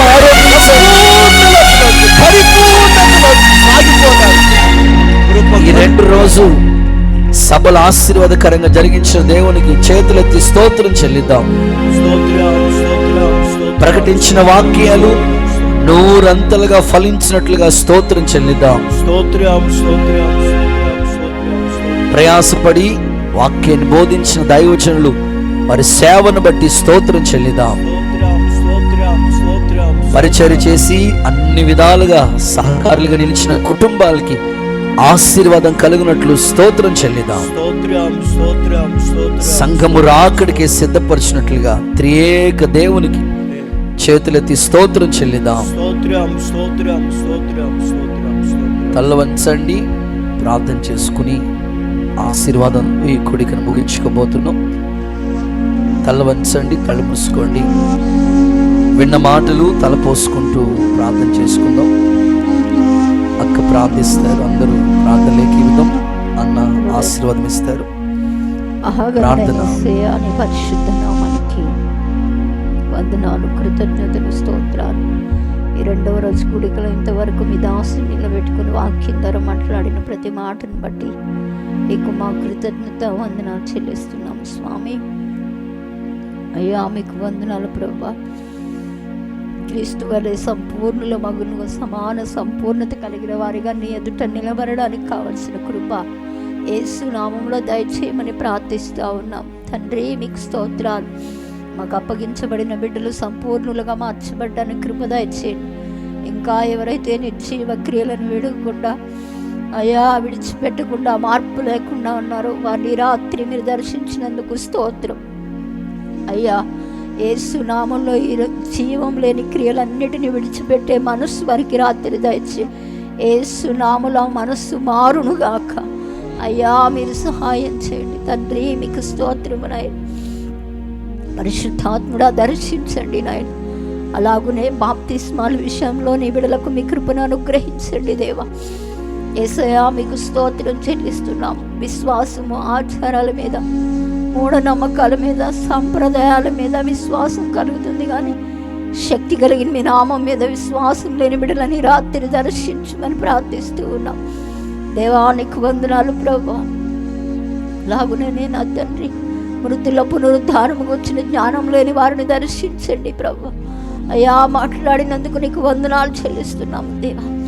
అయ్యా జ్ఞానేంద్రియాలను ఆయన మేలు కీడును వివేచించే జ్ఞానేంద్రియాలు కలిగి ఉండడానికి కృప దయచేయండి ప్రభువా. మీకు స్తోత్రం. ప్రతి దాన్ని పసిగట్టే అనుభవం దయచేయండి నాయన. ఏది మాట్లాడకూడదు వారి నోరు వల్ల నిశ్చయంగా వారిని దర్శించండి ప్రభువా. అయ్యా నిశ్చయమైన తీర్పును గుర్చిన ఆలోచన కలిగి భక్తి చేయడానికి కృపనివ్వండి ప్రభు అయ్యా. ఏడుపును పండ్లు కొరుకుటను వెలుపడ చీకటున్న అగాధ స్థలాల వరకు వెళ్లకుండా అయ్యా నా తండ్రి నీ చిత్తము నీ మాట చొప్పున నెరవేర్చి బిడలుగా చేయమని ప్రార్థిస్తూ ఉన్నాం. యేసు నామములో నీ మాట చొప్పున నడుచుకునే కృప దయచేయండి ప్రభు అయ్యా. నీ మాటలు అనుసరించడానికి కృప దయచేయండి. వారికి మాత్రమే నీ పరలోక రాజ్యం ఇస్తానని తెలియపరిచారు. ఇది మొదలుకుని నాయన ఈ స్థలమందు చేరిన బిడ్డలు, లైవ్ చూస్తున్న బిడ్డలు, నాయన మైక్షిప్తం ద్వారా విన్న బిడ్డలందరూ కూడా వాక్యం ద్వారా ఉదక స్నానం జరిగించబడి నీ ఎదుట సంపూర్ణులుగా మార్చబడ్డానికి, ఆత్మచేత పోలికగా మార్చబడ్డానికి కృప దయచేయండి. విత్తబడిన వాక్కు అందరి హృదయాలలో ఫలభరితంగా మార్చండి. వాక్యమును హత్తుకుని అలాగును వెంబడించడానికి కృప దయచేయండి. వాక్యానుసారమైన జీవితాల బిడ్డలకు అనుగ్రహిస్తారని అయ్యా మీ చేతులకి సమర్పించుకుంటున్నాను. ఈ రాత్రి కొడుకుల వాక్యవిత్తుని దాసుని ఇంకను బలపరిచి బలంగా అనేకమైన చోట్ల వాడబడ్డానికి వారి పూనుకుంటున్న కార్యాలను సఫలం చేయండి. ఈ ప్రాంతాన్ని దర్శించండి ప్రభు. ఈ ప్రాంత ప్రజలందరినీ రక్షించమని ప్రార్థిస్తూ ఉన్నాం. ఇక్కడ సంఘానికి నీ కాపుదల ఇవ్వండి ప్రభు అయ్యా. మీరే సంఘానికి క్షేమాభివృద్ధిని కలుగు చేయమని ప్రార్థిస్తున్నాం. నిశ్చయంగా సహాయం చేసి నడిపించమని యేసయ్య నామములో ప్రార్థించి వేడుకొంచున్నాం తండ్రి. ఆమేన్ ఆమేన్. మన పరమ తండ్రి అయిన దేవుని ప్రేమ, రక్షకుడైన యేసుక్రీస్తు కృప, ఆదరణకర్త అయిన పరిశుద్ధాత్మ సహవాసం, సమాధానం ఈ రాత్రి వర్తమానం అందించిన దైవజనులు పీటర్ గారికి, అలాగే స్థానికంగా పరిచర్య చేస్తున్న దైవజనులు జాన్ వెస్లీ గారికి, వచ్చిన దేవుని ప్రజలందరికీ, సర్వలోక ప్రజలకు జరగబోయే పరిచర్యకు సదాకాలం తోడిని నడిపించునుగాక. ఆమేన్. ఈ సభలు ఇంత ఘనంగా జరిగించిన దేవునికి చప్పట్లు కొడుతూ దేవుని మహిమ చెల్లిద్దాం. అందరికీ ప్రయాసపడిన బిడ్డలందరికీ వచ్చిన మీ అందరికీ వందనాలు తెలియజేస్తున్నాం. ఈ కూటాలు ఇంతటితో ముగించబడింది. మీలో ఎవరికైనా ప్రార్థన వస్తుంటే ప్రార్థన చేయించుకుని వెళ్ళండి. ఈ వర్తమానం మరలా వినాలనుకుంటే షమ్మా మినిస్ట్రీస్ అమలాపురం అనే యూట్యూబ్ ఛానల్ని సబ్స్క్రైబ్ చేసుకోండి. ఇలాంటి ఆత్మ సంబంధమైన వర్తమానాలు ప్రతిరోజు మీకు అందించబడతాయి.